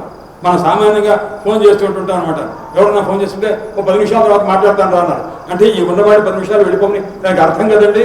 అందుకోసమని ఆయన అంటున్నారు అన్నమాట, స్వామి మీరు వెళ్తానంటుంటే వెళ్ళమని చెప్పి అర్థం కాదు, మీ యొక్క అనుగ్రహం నాకు ఎల్లప్పుడూ ఉండాలన్నారు. అంటే అలాగే నాయన నీకు వరం ఇవ్వకుండా నేను వెళ్ళను అని చెప్పి వరం ఇవ్వకుండా చాలాసేపు ఆగిపోయాట. ఆగిపోతే అర్థం ఏమిటున్నారు? అనుగ్రహ విలంబిత, అనుగ్రహించడంలో ఆలస్యం చేశాడు. ఎందుకంటే ఈ పృథు చక్రవర్తిని విడిచిపెట్టుకుంటూ ఆ మహానుభావునికి ఇష్టం లేదు, మహావిష్ణువునకు అనమాట. అందువల్ల చాలాసేపు కూర్చొని సరే నాయన వెళ్ళొస్తానులే అని కొద్దిగా ఆలస్యంగా వెళ్ళారట. అలా పరమాత్మ యొక్క అనుగ్రహాన్ని పొందారు పృథు చక్రవర్తి. వెళుతూ వెళుతూ మహావిష్ణువు అన్నారు, నాయన నా దర్శనం నీకు వ్యర్థం కాదు రాబాయి, నా దర్శనం అయిందిగా, నా దర్శనం వల్ల నీకేం కలుగుతుందో దృష్ణ, భాగవతోత్తములైనటువంటి వాడు 4 వస్తారు నిన్ను ధరిస్తారు సుమా అన్నారు. భగవద్ దర్శనం తర్వాత భాగవత దర్శనం గొప్పదా, భాగవత దర్శనం అయిన తర్వాత భగవద్ దర్శనం గొప్పదా అన్నారు. ఇంతకు ముందు చూడండి, ధ్రువుడు తపస్సుకు వెళ్ళాడు. తపస్సుకు వెళ్తే కనిపించింది ఎవరు? నారదుల వారు, భాగవతోత్తముడు. ఆ భాగవతోత్తముని యొక్క అనుగ్రహం వల్ల ద్వాదశాక్షరి మంత్రం జపం చేశారు. దానివల్ల ఏం కలిగిందండి? భగవద్ దర్శనం అయింది. భాగవత దర్శనం వల్ల కలిగే ఫలం ఏమిటి? భగవద్ దర్శనం.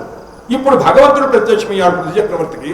పృథు చక్రవర్తితో భగవంతుడు అంటున్నాడు, నాయన నా దర్శనం వల్ల నీకేమిటో తెలిసిన భాగవతోత్తముల యొక్క దర్శనం అవుతుంది అన్నారు. అంటే భగవద్ దర్శనం తర్వాత భాగవత దర్శనమైనా, భాగవత దర్శనం తర్వాత భగవద్ దర్శనమైనా రెండు సమానమే అని చెప్పడం భాగవతం తాలూకు లక్ష్యం. అందువల్ల ఎప్పుడైతే మహావిష్ణువు ఇలా వెళ్ళారో, ఒక రోజున మహానుభావుడు ఆ పృథు చక్రవర్తి యజ్ఞం చేసిన తర్వాత దివ్యమైన వేషాన్ని ధరించినటువంటి వాడై ప్రజలందరూ వింటుండగా వాళ్ళకి ఉపదేశం చేస్తున్నారు, నాయన మీరంతా భగవద్భక్తి కలిగి ఉండండి, శ్రీ మహావిష్ణువుని అచంచలమైన భక్తితో ఉండండి అని చెప్పి విప్రులను గౌరవించండి, ఇదంతా చెప్తున్నారు. ఇలా చెప్తుండగా హఠాత్తుగా ఆకాశం మీద నుంచి 4 మహర్షులు ఎలా ఉన్నారే ప్రచండమైనటువంటి సూర్య కాంతి కలిగినటువంటి వారి 4 దిగారు. సనక సనందన సనత్కుమార సనస్సుజాతలు 4 వచ్చారు. ఆయన దివ్యమైనటువంటి తత్వోపదేశం చేశారు. ప్రజలందరూ వింటుండగా అంత తత్వోపదేశం చేసిన తర్వాత ఆ మహనీయుల వల్ల ఆ జ్ఞానాన్ని పొంది బ్రహ్మనిష్ఠుడై ఆ పరమాత్మని ధ్యానం చేసుకుంటూ ఆయన కాస్త ఆ స్వరూపాన్ని కాస్త విడిచిపెట్టారు. విడిచిపెట్టేటప్పుడు అర్చిర్దేవి అని ఆయన భార్య, ఎవరంటే లక్ష్మీదేవి అంశ, ఆ భర్త యొక్క శరీరం మీద ఆమె కూడా కలిసి ఆ దేహాన్ని కాస్త విడిచిపెట్టింది అని అంటారన్నమాట. ఈ విధంగా పృథు చక్రవర్తి యొక్క దివ్యమైనటువంటి కథను చెప్పారు. పృథు చక్రవర్తి యవ్వనంలో ఉన్నటువంటి మహానుభావుడు విష్ణుమూర్తి యొక్క అర్చన చేయటము, అందులో అతనితో సాటి అయిన వాడు ప్రపంచం లేదు. అందుకోసం పృథు అర్చనే, భగవంతుని ఆరాధన చేయడంలో పృథు చక్రవర్తి వంటి వారు లేనే లేరు సుమా అంటారన్నమాట. ఈ పృథు చక్రవర్తి ఆ ధ్రువుని యొక్క వంశంలో 5వ తరంలో 4వ తరంలో వస్తారన్నమాట. ఈ పృథు చక్రవర్తి కథ అయిపోయిన తర్వాత పృథు చక్రవర్తి తర్వాత సంతానంలో ఒక మహానుభావుడు ఉన్నాడు. ఆయన పేరేమిటో ప్రాచీన బర్హి మహారాజు అని ఆయన. ప్రాచీన బర్హి మహారాజు అంటే ఆయన తూర్పు దిక్కున ప్రాగగ్రములు ఉండేట్టుగా, అంటే అగ్రభాగం గర్భల యొక్క అగ్రభాగం తూర్పు వైపు ఉండేట్టుగా ఇలా గర్భం వేసి ఇక్కడ యజ్ఞం ప్రారంభం చేసేవాడు. ఇది అయిన తర్వాత రేపు అక్కడికి వెళ్ళి అక్కడ తూర్పు వైపు అగ్ర భాగంలో దర్భం వేసి అక్కడ ఒక యజ్ఞం చేసేవాడు. ఇలా ఎక్కడ యజ్ఞం చేశాడు, మొత్తం ప్రపంచంలో మొత్తం భూమండలం మొత్తం మీద యజ్ఞాలు చేస్తూనే ఉన్నాడు. ఈయన యజ్ఞాలు చేస్తుంటే హరిస్తుంటారుగా, 10 రోజులు యజ్ఞం అయిన తర్వాత కొన్ని రోజులు గ్యాప్ ఇవ్వరు. మర్నాడే ముహూర్తం అనమాట. తదేవ లగ్నం తారాబలం తదేవ చంద్రబలం అని అంటుగా అనమాట. వెంటనే యజ్ఞం చేసేవాడు. యజ్ఞం చేస్తే ఈ హవిస్తుంటే వాడు ఆహారంగా దేవతలు పుచ్చుకోవాలిగా. ఇంద్రాయ స్వాహ, అగ్నేయ స్వాహ, వరుణాయ స్వాహ అంటే వాడు పుచ్చుకోవాలిగా. ఇస్తుంటే నాయన 10 రోజులుగా పెట్టా వదిలే అబ్బాయి, కడుపు నుండి కొన్ని రోజులు ఆగరా అన్నారు. ఆగన్నా, నేను ఆగే పనే లేదు అనుకుంటే ఆయన చేస్తున్నాడు. చేస్తుంటే ఆహారం పుచ్చుకోలేక దేవతలు కడుపు నిండిపోయి నాయన వద్దురా అని. సామాన్యంగా అయితే అడుగుతారు, మాకు చెయ్యండిరా, మాకు చేస్తే మీకు వర్షం ఇస్తాను రా అంటారన్నమాట. అక్కర్లా ఇక్కడ ఆయన తెగచ్చి ఇచ్చేస్తున్నారు అన్నమాట. నారదుడు వారిని పంపించారు. స్వామి వాడు ఆ యజ్ఞాన్ని కొద్దిగా ఆపెట్టి ఏదైనా చేయండి, మీరు ఏం చేస్తారో చేయండి అన్నారు. నేను చేసే విధానం మీకు నచ్చకపోవచ్చేమో అన్నారు నారదుడు వారు. అంటే నచ్చినా నచ్చకపోయినా ముందు ఆపేస్తే దాని ప్రస్తుతానికి మాకు కడుపు నిండిపోయింది, ఇదంతా చాలా ఇబ్బందిగా ఉందన్నారు. సరే నేను చూసుకుంటాను కదండి అని ఆయన నారదుడు వారు వచ్చారు. ఎవరి దగ్గరికి? ప్రాచీన బర్హి మహారాజు దగ్గరికి వచ్చారు. చూశారు, నాయన ప్రాచీన బర్హి మహారాజా, నువ్వు యజ్ఞాలు చేస్తున్నావు కదా, యజ్ఞం చేసేటప్పుడు పశు విశేషణం అంటే మేకలు వాటిగా విశేషణం చేస్తున్నారు కదా, ఆ చనిపోయినటువంటి మేకలు ఏం చేస్తున్నాయో నీకు తెలుసునా అన్నారు. అంటే కోరిక చేత ఎక్కువగా చేస్తున్నాడు. కోరిక చేస్తే ఆ పశువులు కాస్త ఆ కోరిక ఎప్పుడైతే ఎక్కువగా ఉందో, యజ్ఞం చేసేటప్పుడు కోరిక ఎక్కువగా ఉందనుకోండి, కామేన కర్మనాశస్య అంటే కోరికతో మీరు యజ్ఞం చేస్తుంటే, సత్యనారాయణ స్వామి వ్రతం మనం చేస్తూ ఉంటాం, నాకు ఈ కోరిక తీరాలని చెప్తూ మనసులో అనుకుంటూ మనం చేస్తుంటాం అనుకోండి, దానివల్ల ఏమైనా చేసే పూజలో లోటు జరుగుతుంది అనమాట. పూజలో లోటు జరిగిందనుకోండి, పూజా ఫలం వ్యతిరేకమైపోతుంది అనమాట. అందువల్ల ఈయన నాకు బ్రహ్మాండం, నేను ఇంకా యజ్ఞం చేయాలి, ఈ యజ్ఞం అయిపోగానే ఇంకా యజ్ఞం చేయాలి. ఎందుకయ్యా చేసేది అంటే ఏం చేయాలి, బ్రహ్మాండ ఫలం ఏదో కలగాలి అని చెప్పి ఇంకా చేస్తున్నాడు అనమాట. ఈ కామం చేత ఎక్కువగా ఎప్పుడైతే చేశాడో ఆ కర్మం కాస్త కర్మ నష్టమైపోతుంది. ఆ కర్మలో చేసేటువంటి పశు విశేషణాలన్నీ కూడా సాఫల్యాన్ని సాఫల్యం పొందకంగా ఈ మేకలన్నీ కాస్త పైకి వెళ్ళి చాలా కోపంగా చూస్తున్నట. ఎలాగో ఉన్నారు, ఇనపదంతాలతో ఎప్పుడెప్పుడు ఈ ప్రాచీన బర్హి మహారాజు పైకి వస్తాడా, వాడిని కాస్త నమిలి చంపేద్దామా అన్నట్టుగా ఉన్నాయి అనమాట. ఒకసారి పైకి చూడరా అన్నారు నారదుడు వారు. ఈ యజ్ఞం చేస్తున్నావే, దీనివల్ల నీకేమన్నా బాగా దుఃఖహాని సుఖము రెండు ఉన్నవా అన్నారు. చెప్పలేనండి, దుఃఖం పోయిందని చెప్పలేను, సుఖం బ్రహ్మాండంగా ఉందని కూడా తెలియట్లేదండి నాకు అన్నారు. అయితే ఒకసారి పైకి చూడు, నువ్వు చేసిన యజ్ఞాల ఫలం ఏంటో పైకి చూడన్నారు. అంటే ఆ ఇనపదంతాలు పెట్టుకున్నటువంటి మేకలన్నీ కనిపిస్తుంది. ఏమిటంటే అంత భయంకరంగా ఏమిటన్నారు. ఇప్పుడు నీ యొక్క యజ్ఞంలో చనిపోయినటువంటి మేకల యొక్క స్థితి అది నీ గురించి ఆహ్వానం చేసి పైకి వచ్చి నేను నమిలి పారేద్దామని చూస్తున్నాను. ఆయన పిచ్చివాడా, ఏమిటి ఆ కర్మభ్రాంతి నీకు? ఆ కర్మను విడిచిపెట్టు, జ్ఞానం గురించి ఆలోచించు, ఆత్మస్వరూపం అంటే ఏమిటో తెలుసుకో, పరమాత్మ స్వరూపం అంటే గ్రహించు. ఆ పరమాత్మ కంటే ఈ జీవుడు వేరు కాదు. జీవో బ్రహ్మైవ నాపరః, జీవుడే పరబ్రహ్మ. జీవభావం అజ్ఞానం చేత వచ్చింది. అజ్ఞానం పోగొట్టుంటే జీవుడన్న భావం పోతుంది. అప్పుడు ఉన్నది ఒకటే ఒక పరమాత్మ. ఆ పరమాత్మ స్వరూపం నీవు. నీకున్న ఆనందం ఎంత అన్నారు, సముద్రం అంత ఆనందం.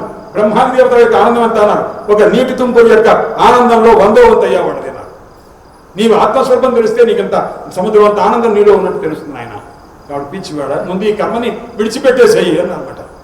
అంటే ఏమో తెలియదండి, ఎలా విడిచిపెట్టాలో నాకు పెద్దగా తెలియట్లేదు. ఎలా విడిచిపెట్టాలంటే ఏం చేయాలన్నాడు. నేను కథ చెప్తా వినరా అబ్బాయి. ఏమిటి అన్నాడు. ఆసీత్ పురంజనో నామ రాజా. నాయన, పూర్వకాలంలో ఒక రాజుగారు ఉన్నారు. ఆ రాజుగారి పేరు పురంజనుడు అని రాజు. ఆయన కొద్దిగా పెద్దవాడయ్యాడు. ఆయనకు ఒక మంత్రి ఉన్నాడు. ఆ మంత్రి పేరు అభిజ్ఞాతుడు అంటారు. అభిజ్ఞాతుడు అనే మంత్రి ఈ రాజుగారి హితం కోసం ఎప్పుడూ ప్రయత్నం చేస్తుంటాడు. ఆయనకి ఏం కావాలో అదలా చూస్తుంటాడు ఈ అభిజ్ఞాతుడు అనే మంత్రి. ఈ 2 పదాలకు అర్థం తెలుసుకోండి. పురంజనుడు అంటే జీవుడు అని అర్థం. పురము అంటే దేహం, దేహమునందు కనిపించేవాడు, పుట్టేవాడు కాబట్టి పురంజనుడు అంటే జీవుడు. మనం ఒక తల్లి గర్భంలో నుంచి పిల్లవాడిగా పుడితే మన ఆత్మ చైతన్యము ఆ శరీరంలో ప్రవేశించి ఉంటుంది. బయటకు వచ్చిన తర్వాత ఒక పిల్లవాడు అంటారు, ఏదో కొడుకు అంటారు, ఈ రకంగా అంటారు. కాబట్టి వాడికి జీవుడు అని అర్థం అనమాట. పురంజన మహారాజు వాడు. ఎవరు? జీవుడు. అతని యొక్క హితం కోరుకుంటూ ఒక మంత్రి ఉన్నాడే, ఆ మంత్రి పేరు ఏమిటి? అవిజ్ఞాతుడు. ఆయన ఎవరయ్యా అన్నారు? పరమాత్మ. పరమాత్మ ఎవరి హితం కోరుకుంటారయ్యా అన్నారు? జీవుడికి తెలియకుండా జీవుడికి హితం చేయాలని ఆయన ప్రయత్నం చేస్తూ ఉంటారు అనమాట. వీడేం చేశాడు ఈ జీవుడు అన్నవాడు అంటే ఈ పురంజన మహారాజు ఒక రోజున అవిజ్ఞాతునికి తెలియకుండగా, మంత్రికి తెలియకుండగా తనకు ఒక ఉన్న ప్రదేశం నచ్చక, అంటే ఆ దేహం నచ్చక వేరొక దేహంలో ప్రవేశించాలి అని చెప్పి ఒక చోటుకు వెళ్ళిపోయాడు. ఒక చోటుకు వెళ్ళిపోతే ఇప్పుడు పరమాత్మకు దూరం అయిపోయాడు వాడు. అప్పుడు ఎక్కడికి వెళ్ళాడు? సొంతంగా వెళ్ళాడు. తన ఏదో పెద్ద సమర్థుడని వెళ్ళేసరికి అక్కడ ఒక బ్రహ్మాండమైన ఒక భవనం కనిపించింది. ఆ భవనం ఎలా ఉంది? 9 ద్వారాలు ఉంది. 9 ద్వారాలతో ఉందన్నమాట. మనకి ఎన్ని రంధ్రాలు? 2 మొత్తం 6, నోరు 7, కింద రంధ్రములు 2, మలమోచన ద్వారం, మూత్రమోచన ద్వారం, 9 రంధ్రములు. అలాంటి ఒక నగరం ఒకటి ఉందన్నమాట. ఆ నగరంలో ప్రవేశించాడు. అక్కడ ఒక ఆడ మనిషి కనిపించింది. అంటే ఇంకొక దేహంలో ప్రవేశించాడు అని అర్థం అన్నమాట. అయ్యా, ఈ తలుపులన్నీ మూసేసినవా, తలుపు తెలిసినవా అన్నాడు. నిద్రపోయినప్పుడు 2 మాత్రమే మూయబడి ఉంటవి. ఏది? కనురెప్పల చేత నేత్రములు మూయబడి ఉంటవి. మిగతా 7 కూడా తెరిచే ఉంటుంది సార్. లోపల ఏముంది అన్నాడు? ఒక చిలుక ఉంది. ఆ చిలుక పేరు ఏమిటన్నారు? ప్రాణము అన్నమాట. ఈ ప్రాణం అనే చిలుక పంజరంలో మీరు పెట్టారనుకోండి, పంజరం తలుపు తీస్తే తప్ప బయటకు పోదు. ఈ ప్రాణం అనే చిలుకకు తలుపులు ఎప్పుడన్నా వేశారన్నారు, వేయలేదు. 9 తలుపులు తెరిచినవి. అది ఎప్పుడైనా వెళ్ళిపోవచ్చు. వెళ్ళిపోతే ఆశ్చర్యపడద్దు. వెళ్ళిపోకుండా తలుపు తెరిచినా సరే ఆ చిలుక, ప్రాణం అనే చిలుక మీలో ఉందనుకోండి, అప్పుడు ఆశ్చర్యపడాలన్నమాట. మన సామాన్యంగా ఎవరో పోయాడు, 60 ఏళ్ళకే పోయాడు, అయ్యో పాపం అంటారు. పిచ్చిపోయాడా? 60 ఏళ్ళ పాటు తలుపుకు తెరిచిన ఆ చిలుక ఆ లోపల ఏముంది చూసావా? దానికి ఆశ్చర్యపడు. పోతే ఎందుకు రానాయన? ఉద్ఘాటిత నవద్వార పంజరే విహగః అనిలః యస్తిష్ఠతి తదా ఆశ్చర్యం. 90 ఏళ్ళైనా 80 ఏళ్ళైనా చిలుక పోలేదంటే ఆశ్చర్యం. ప్రయాణే విస్మయకృతః. వెళ్ళిపోయిందంటే అయ్యో పోయాడు, రాత్రి మాట్లాడండి, అప్పుడే పోయారా అంటానేమిటి? పోకపోవడం ఆశ్చర్యం అయినా, పోతే ఆశ్చర్యం, పోవడం లక్షణం, సహజ లక్షణం అనమాట. మీరు పంజరంలో చిలుకని పెట్టి తలుపు తీసుకుంటండి, మీకు కనిపిస్తుంది, మీరు ఎంతకాలం పెంచుకోండి, ఉంటుంది అన్నాడు. పక్కన వెళ్ళిపోతున్నాడు ఎప్పుడప్పుడు. అందుకోసం నేను దాని గురించి ఆశ్చర్యపడవద్దు అని చెప్పి అంటారు. కాబట్టి ఇప్పుడు ఈ పురంజన మహారాజు ఆ శరీరాన్ని విడిచిపెట్టి ఇంకో శరీరంలో ప్రవేశించారు. నవద్వార పంజరంతో లాంటి ఒక నగరం ఉందే, ఆ నగరంలో ప్రవేశించారు. అక్కడ ఒక ఆడ మనిషి కనిపించింది. ఆడ మనిషి కనిపిస్తే, అమ్మ నీవెవరు అని అడిగాడు. అడిగితే, అయ్యా నా పేరేమిటో నాకు తెలియదండి అని. నేను నీ పేరేమిటి అంటే, నీ చుట్టూ కూడా చాలా మంది ఉన్నారు, వాడిగా 5 తలల ఇంట్లో ఒక పాము ఉన్నది, ఇంకా ఎవరు చాలా మంది ఉన్నారు, వాడంతా అంటారు. వాడంతా నా యొక్క అనుచరులు అండి అనేది చెప్పింది. అంటే పంచ ప్రాణములు 5 పలకలిగినటువంటి ఒక సర్పం అంటే అది పంచ ప్రాణములు. ప్రాణములతో కూడుకొని ఒక స్త్రీ అంటే బుద్ధి అని అర్థం అనమాట. అది ఫెమినైన్ జెండర్ అనమాట, స్త్రీలింగ శబ్దం అనమాట. కాబట్టి ఈ జీవుడన్నవాడు ఒక 9 ద్వారములు కలిగిన ఒక నగరము అంటే ఒక శరీరంలో ప్రవేశించాడు. ఎవరికి తెలియకుండా? పరమాత్మకు తెలియకుండా తను స్వతంత్రంగా పోయి వేరొక దేహంలో ప్రవేశించాడు. ప్రవేశిస్తే అక్కడ ఒక ఆడ మనిషితో పరిచయం అయింది. ఎవరా పేరు తెలియదన్నది. అయితే నేను పురంజనుడు కదా, నా భార్య కదా, నీ పేరు పురంజని అని అంటానన్నారు. సరే మీ ఇష్టం, ఏ పేరు పెడితే ఆ పేరండి అని. సరే, పురంజనుడు యొక్క భార్య పురంజని, జీవుని యొక్క బుద్ధి, వీళ్ళిద్దరూ కలిసి ఉన్నారు. వీళ్ళిద్దరికి గొప్ప సంతానం కలిగారు. ఆడపిల్లలు కలిగారు, మగపిల్లలు కలిగారు. అంటే ఏమిటన్నాడు? అంటే మనకు కలిగే ఆలోచనలు ఏవైతే ఉన్నావో ఆ ఆలోచనలే పురుష సంతానము, స్త్రీ సంతానము ఇలా బాగా పెరిగారు. పెరిగిన తర్వాత ఒక రోజున కష్టం కలిగింది. రాజుగారికి చికాకు, ఎంతసేపు ఈ సంసారంలో ఉన్నటువంటి కొన్ని వేటాడు వస్తే బాగుంటుంది కదా అనుకొని ఆమెతో చెప్పకుండా పొద్దున్నే లేచి గుర్రం ఎక్కి బ్రహ్మాండంగా వేటాడదామని వెళ్ళారు. ధనుర్బాణాలు తీసుకుని వేటాడడానికి వెళ్ళేసరికి అక్కడ కాస్త దాని ఆ మృగాన్ని వాటిని కాస్త ఆ వేటాడటం మొదలుపెట్టారు. అంతా అయిపోయింది. సాయంకాలం అయిన దాకా తిరిగాడు. నానా అంతా వేటాడి మళ్ళీ ఇంటికి వచ్చాడు. ఎలా వెళ్ళాడండి? బుద్ధితో చెప్పి వెళ్ళాడా? బుద్ధితో చెప్పకుండా వెళ్ళాడా? బుద్ధితో చెప్పలేదుగా, అంటే బుద్ధిహీనుడై వెళ్ళాడుగా. కాబట్టి బుద్ధి లేని వాడే వెళ్ళాడు అనమాట. వచ్చేసరికి బుద్ధికి కోపం వచ్చిందనమాట. అంటే పురంజనికి భార్య కోపం వచ్చిందనమాట. ఆమె కాస్త ఒక కోపగృహంలో ప్రవేశించింది. కోపగృహంలో ప్రవేశించగానే ఏమిటి ఈ రకంగా అమ్మగారు ఏదైనా, అమ్మగారు లోపల ఎక్కడో కోపగృహంలో ఉన్నారు, పడుతున్నారని. ఇప్పుడు మామూలుగా దేవతాగృహం, వంట ఇల్లు ఇలా ఉన్నట్టుగా వాడు పూర్వకాలంలో చాలా గదులు ఉండేవి అనమాట. అందులో దీనికి ఏం పేరు పెడతా అన్నారు? కోపం వస్తే ఈ గొప్పలో ఈ గదిలో ఉంటారన్నారు. దాని పేరు కోపగృహం అని పేరు పెడతారన్నమాట. కాబట్టి స్నానాల ఇల్లుని, ఆ ఇల్లు ఈ ఇల్లుని పేరు పెట్టుకున్నాం. గదులు బాగా ఉంటే ఏం చేస్తారండి? దానికి ఏదో ఒక నేమ్ పెట్టాలిగా. అందుకోసం కోపగృహం, కోపం వచ్చినప్పుడు ఇక్కడ కూర్చో, బాగా ఆనందంగా ఉంటే ఇక్కడ ఉండు అని చెప్పారన్నమాట. ఆ రకంగా పెట్టారు. సరే, ఇంతకీ అందులో ఆమె కూర్చున్నది. వెళ్ళేసరికి ఆమె బతుకులాడటం మొదలుపెట్టాడు. నేను బుద్ధి తక్కువ పని చేశాను అంటుండగా, అలాగే నీతో చెప్పకుండా వెళ్ళాను, నేనేదో చేశాను, కోపం తెచ్చుకోవద్దు, నన్ను మన్నించు అని ఆమెతో చాలా బ్రహ్మాండంగా బతిమిలాడి ఆమెను ఎలాగో ప్రసన్నురాలు చేసుకున్న తర్వాత ఆ బుద్ధి మళ్ళా బుద్ధి దగ్గరికి వచ్చావు కదా అని చెప్పి ఆయనతో కొంతకాలం కాలక్షేపం చేసిన తర్వాత ఆమె ఎందే ప్రేమ కలిగి బహుసంతానం కలిగిన తర్వాత ఇంత లోపల అతని మీదకి ఒక ఆమె వచ్చింది. ఆమె ఎవరయ్యా అన్నారు అంటే రోగరూపంగా కొన్ని వచ్చినదనమాట. ఆమె వచ్చేది ఆయన మృత్యుదేవతలాగా అతనికి ఒక అనారోగ్య రూపంగా వచ్చిందనమాట. వచ్చి ఆయన కాస్త ఆ పురంజరుడు ఆయన చనిపోయాడు. ఆ చనిపోతే అప్పుడు నారదుల వారు చెప్తున్నారు, ఇదంతా ఎవరు చెప్తున్నారయ్యా అన్నారు. గుర్తుపెట్టుకోవడం మధ్యలో కథ చెప్తూ వెనక్కి వెళ్ళాలి. ఎవరితో చెప్తున్నారు, ఏదో చెప్తున్నారు ఆయనకి ఆ పేర్లు ఎలా గుర్తున్నాయో అనుకోకర్లేదు. ఇది చదువుతుంటే అలాగే వస్తుంది, చెప్పగా 42 సప్తాహాలు చెప్తే ఏదో గుర్తుండకుండా పోతుందా చెప్తూ ఉంటాం. కాబట్టి కాలకన్య అంటారు ఆమె, అంటే మృత్యుదేవత. కాలకన్య అంటే మృత్యువు అనమాట. ఆ మృత్యు అనేటువంటి ఎప్పుడైతే వచ్చిందో నేను ముసలితనంలో ఈ కన్య వచ్చి నేను ప్రేమించాను, నేను పెళ్లి చేసుకుంటాను. కాలకన్య అంటే మృత్యు అనమాట. అంటే ఈయనకి మృత్యువు సమీపించింది అని దానికి అర్థం. చండవేగుడు అని ఆయన ఉన్నాడు, అంటే రోగములు అనమాట. ఆ రోగములనే రాజు కాస్త ఒక పక్కన ఉన్నటువంటి రాజు ఈ రాజు మీద దండెత్తుకుంటాడు. దండెత్తేసరికి ఈయన కాస్త ఓడిపోయాడు. అంటే వృద్ధత్వం వచ్చింది, ఈ జీవుడు అన్నవాడు ఏమీ చేయలేకపోతున్నాడు. ఇంత లోపల కాలకన్య వచ్చి నేను పెళ్లి చేసుకుంటాను వచ్చింది. అంటే మృత్యువు దగ్గరకు వచ్చింది, సావటానికి సిద్ధంగా ఉన్నాడు. నారదుల వారు చెప్తున్నారు. ఎవరు చెప్తున్నారు ఈ మాట? ప్రాచీన బర్హి మహారాజుకు చెప్తున్నారు. అని ఎవరితో చెప్తున్నారయ్యా అన్నారు. అయ్యా విదురుల వారికి చెప్తున్నారు, మైత్రేయ మహర్షి చెప్తున్నారండి అన్నారు. అని ఎవరితో చెప్తున్నారయ్యా అన్నారు. సుఖయోగేంద్రుల వారు పరీక్షకి చెప్తున్నారు. అని ఎవరితో చెప్తున్నారు? సూత్రుల వారు సౌనకాది మహర్షులు చెప్తున్నారు. కథ అది 1 2 3 4 5 5 4 3 2 1 ఇది గుర్తుపెట్టుకోవాలి. ప్రస్తుతంలో ప్రాచీన బర్హి మహారాజుకి నారదుల వారు చెప్తున్నారు. ఈ రాజుగారికి అంటే పురంజర మహారాజుకి కాలకన్య వచ్చింది. నారదుల వారు చెప్తూ ఈ కాలకన్య అన్నట్టు ప్రాచీన బర్హి మహారాజా, ఈ కాలకన్య సామాన్య రాజు కాదు, ఇది నన్ను కూడా పెళ్లి చేసుకుంటా అన్నది. అంటే ఏంటి? మృత్యువు నన్ను కూడా పెళ్లి చేసుకుంటా అంటే నాకు కూడా మృత్యువు వస్తానంది. నేను దాన్ని తప్పించుకొని వచ్చి అది కోపం వచ్చి దాన్ని శాపం పెట్టింది నాకు. ఏమని? నువ్వు ఉండటానికి నీకు ఇల్లు లేకుండా కాక అని నాకు శాపం పెట్టింది అనమాట. అందువల్ల నేను ఒక రోజున ఎక్కడా ఉండటానికి అవకాశం లేదు. అందుకోసం నారదుల వారు ఒక రోజు ఉన్నారంటే సాయంత్రం అయిన తర్వాత మనం ఆయన ఉంచుకోకూడదు. ఉంటారన్నా సరే వీళ్ళని రేపొద్దున కలుద్దాం లేనాలి. ఎందుకంటే ఆయనకి రాత్రి ఉండటానికి నివాసం ఇవ్వకూడదు, ఉండకూడదు. శాపం అయితే కాలకన్య శాపం వల్ల అంటున్నారు. సరే ఆ రకంగా అయిపోయింది. పంపించిన తర్వాత ఈ రాజుగారు ఆ భార్యనే తలుచుకుంటూ చనిపోయాడు. అంటే పురంజరుని తలుచుకుంటూ బుద్ధిని తలుచుకుంటూ చనిపోయాడు. భగవద్గీతలో ఒక శ్లోకం ఉంది. యం వాపి స్మరన్ భావం త్యజంతే కళేవరం తంతమేవ ఇది కౌంతేయస్త తద్భావ భావిత. మనం చనిపోయేటప్పుడు ఎవరినైతే నిరంతరం తలుచుకుంటూ ఉంటామో అప్పుడు ప్రాణత్యాగం చేస్తామో మనం ఆ స్వరూపాన్ని పొందుతాము అని.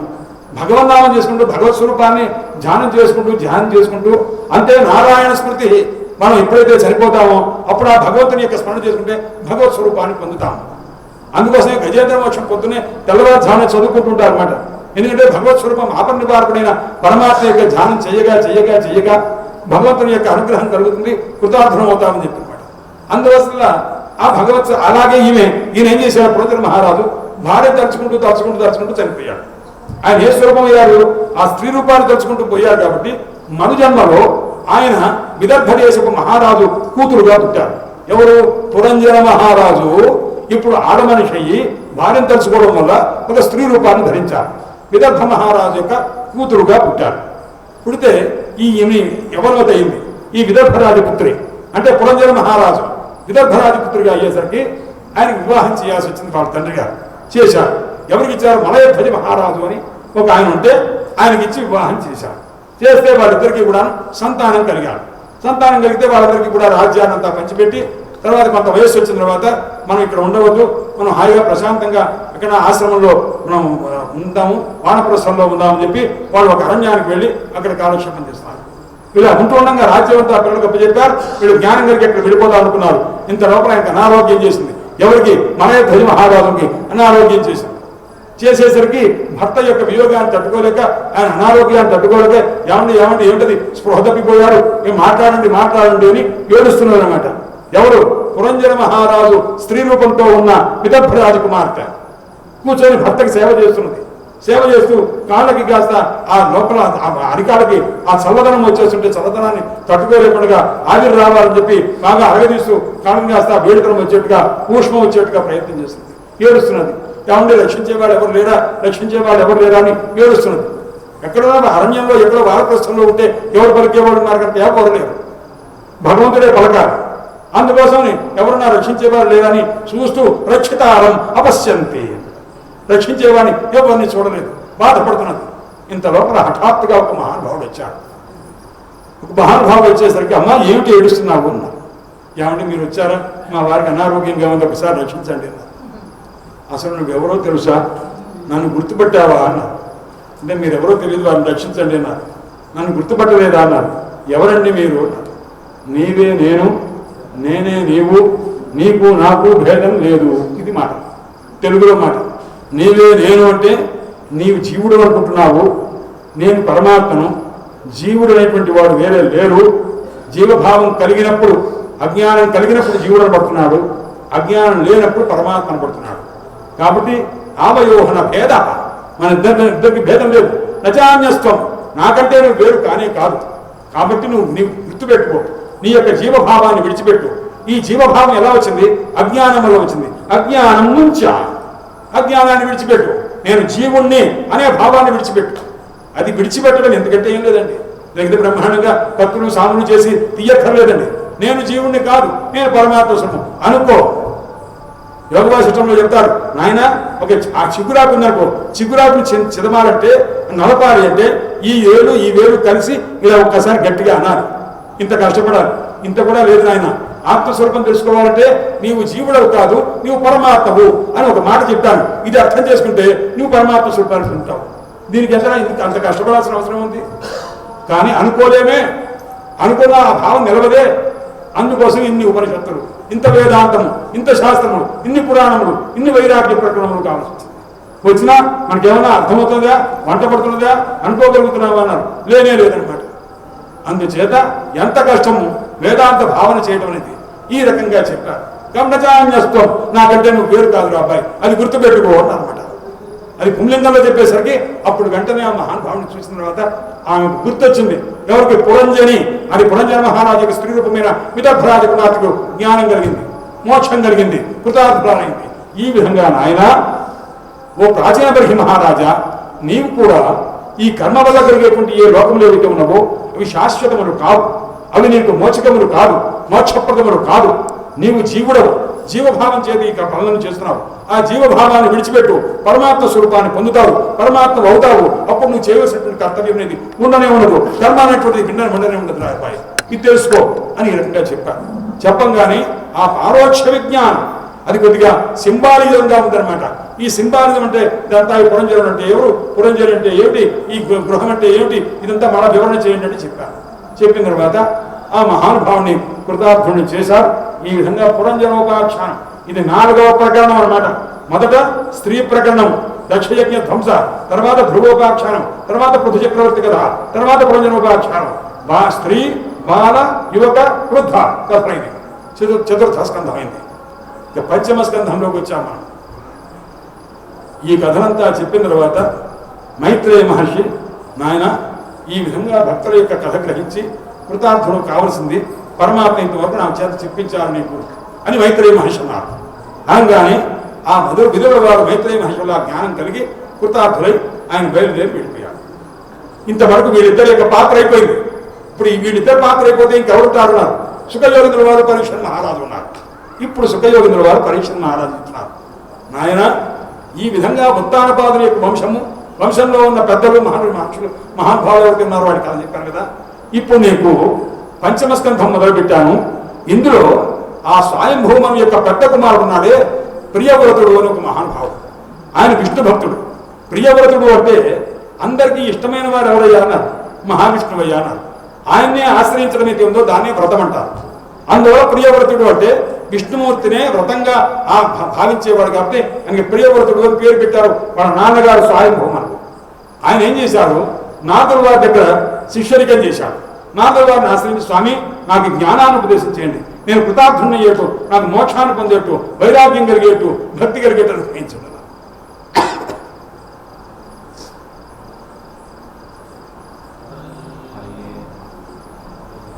హరయే నమః హరయే నమః హరయే నమః హరయే నమః హరయే నమః హరయే నమః హరయే నమః హరిశరణం హరయే నమః హరయే నమః హరయే నమః. అలా చెప్పి మహానుభావుడు నారదుల వారిని సేవించాడు. ప్రియవ్రతుడు నారదుల వారి వల్ల గొప్ప వేదాంత విజ్ఞానాన్ని పొందాడు. పొందిన తర్వాత సంసారం మీద ఆసక్తి లేదు. అందుచేత వివాహం చేసుకోకుండా జ్ఞానం కలిగి బ్రహ్మచర్యంతో ఉండి పరమాత్మ వల్ల గొప్ప స్థితిని పొందాలి అని అనుకున్నాడు. అనేసరికి సంసారం నాయన వివాహం చేసుకున్నా యుక్త వయస్సు వచ్చినాడు. హృదయే నాభ్యానందత, అయ్యా హృదయంలో మా తండ్రి గారు చెప్తున్నారు కానీ నాకు అక్కర్లేదండి, నాన్నగారు చెప్పిన మాట వినండి. అరే నాయన, శాస్త్రం చెప్తున్న మాతృదేవో భవ పితృదేవో భవ, ఆ పితృవచనాన్ని పరిపాలించాలి, శాస్త్రం చెప్తున్నది కదా, చెయ్యాలి అన్నారు. ఆయన ఇష్టంలో నా మనసులో ఇష్టం లేదండి, నేను చేసుకోదలుచుకోలేదండి అన్నారు. వంశవృద్ధి కావాలి, చాలా పెద్దలు అభివృద్ధి కావాలి, సృష్టి కావాలి, అది బ్రహ్మదేవుని యొక్క ఆజ్ఞ.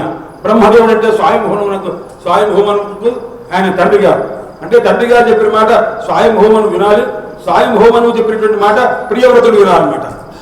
వినలేదు. కొడుకు చెప్పిన మాట వినకపోతే ఏం చేస్తారు? ఆయన వాళ్ళ నాన్నగారికి చెప్పారు, బ్రహ్మదేవుడు చెప్పారు, తండ్రి నేను చెప్పాను వాడిని పెళ్లి చేసుకోమని, వాడు వింటలేదు, మీరన్నా చెప్పండి. ఎందుకు వింటలేదు అన్నారు. ఏముంది, మీ యొక్క కుమారుడు నాడే నారదుల వారు, ఆయన కాస్త జ్ఞానోపదేశం చేసిన ఆయన పెళ్ళ కలేదా ఏమో కలేదా అన్నాడు ఆయన. అందువల్ల ఆయన మాట వింటున్నారు. కాబట్టి నారదుల వారు పనిచేశారు, కాబట్టి మీరేం చేస్తారో చేయండి, మా పిల్లవాడికి వివాహం చేసి పెళ్లి చేసి అన్నారు. అంటే హఠాత్తుగా ఆ గురు శిష్యులు ఇద్దరు కూర్చొని ఉన్నారు. ప్రియవ్రతుడు నారదుల వారు ఇద్దరు ఉంటుండగా హఠాత్తుగా బ్రహ్మదేవుడు హంసవాహనారుడై వచ్చారు. వచ్చిన తర్వాత ఇద్దరు కూర్చున్న వాడు ఇద్దరు కాస్త హఠాత్తుగా లేచి నిల్చున్నారు, నమస్కారం చేశారు. అప్పుడు నారదుల వారితో మాట్లాడారు. ఎవడే అబ్బాయి ఇలాంటి ఉపదేశాలను చేయటం ఏమిటి అని అనలేదు, ఏం మాట్లాడారు. పిల్లవాడిని చూశారు, ప్రియవ్రతుడిని చూశారు. నిబోధ తాత ఇదం బ్రవీమి, నాయన నేను చెప్పిన మాట విను. నువ్వేం చేస్తావంటే, నేను కానీ పరమేశ్వరుడు కానీ మహావిష్ణువు కానీ మేమంతా వివాహం చేసుకున్నవాడు, మేమంతా కూడా సృష్టికి సంబంధించినటువంటి విషయ విచారం అంతా చేసేవాడు. కాబట్టి మావలే మీ తండ్రి కూడా విన్నారు. మీ తండ్రి చెప్పిన మాట నువ్వు వినవలసిన కర్తవ్యం నీది. నువ్వేదో వైరాగ్యము అంటున్నావు. వైరాగ్యం అంటే ఎలా ఉండాలో ఇంకా నీకు పూర్తిగా తెలియదు. నువ్వు అరిషడ్వర్గాన్ని నువ్వు జయించకుండా నువ్వు వనానికి వెళ్ళావనుకో, అరణ్యంలో ఉన్నావనుకో, నువ్వు పెడుతూ ఒక్కరిలో వెళ్ళినట్టు కాదు. కామక్రోధలో భమోహమదమాత్సర్యములు నువ్వు వెంట పెట్టి పెడుతున్నావుగా, అవి నీ శత్రువుని వెంట పెట్టుకొని నువ్వు పెడుతున్నావు. కాబట్టి నీ శత్రువుని నిన్ను ఎప్పుడైతే కొడుతూ ఉంటారో నీకు జయం ఉండదు. అందుకోసం ఆయన నువ్వేదో కోరిక ఏదో సాధించాలి ఇలా అనుకుంటున్నావు, జ్ఞానం చేత కాదు, చెప్పిన మాటలు వివాహం చేసుకోను ఆయన అన్నారు. అనేసరికి ఆ తర్వాత మహానుభావుడు తాతగారు చెప్పినటువంటి మాట విన్నారు. విన్న తర్వాత వివాహం చేసుకున్నారు. వివాహం చేసుకుంటే ఆయనకి 9 మంది కుమారులు కలిగారు. ఆగ్నేయధ్రుడు మొదలైనటువంటి వాడు, అందులో మొదటి కుమారుడు పేరు ఆగ్నేయధ్రుడు అని.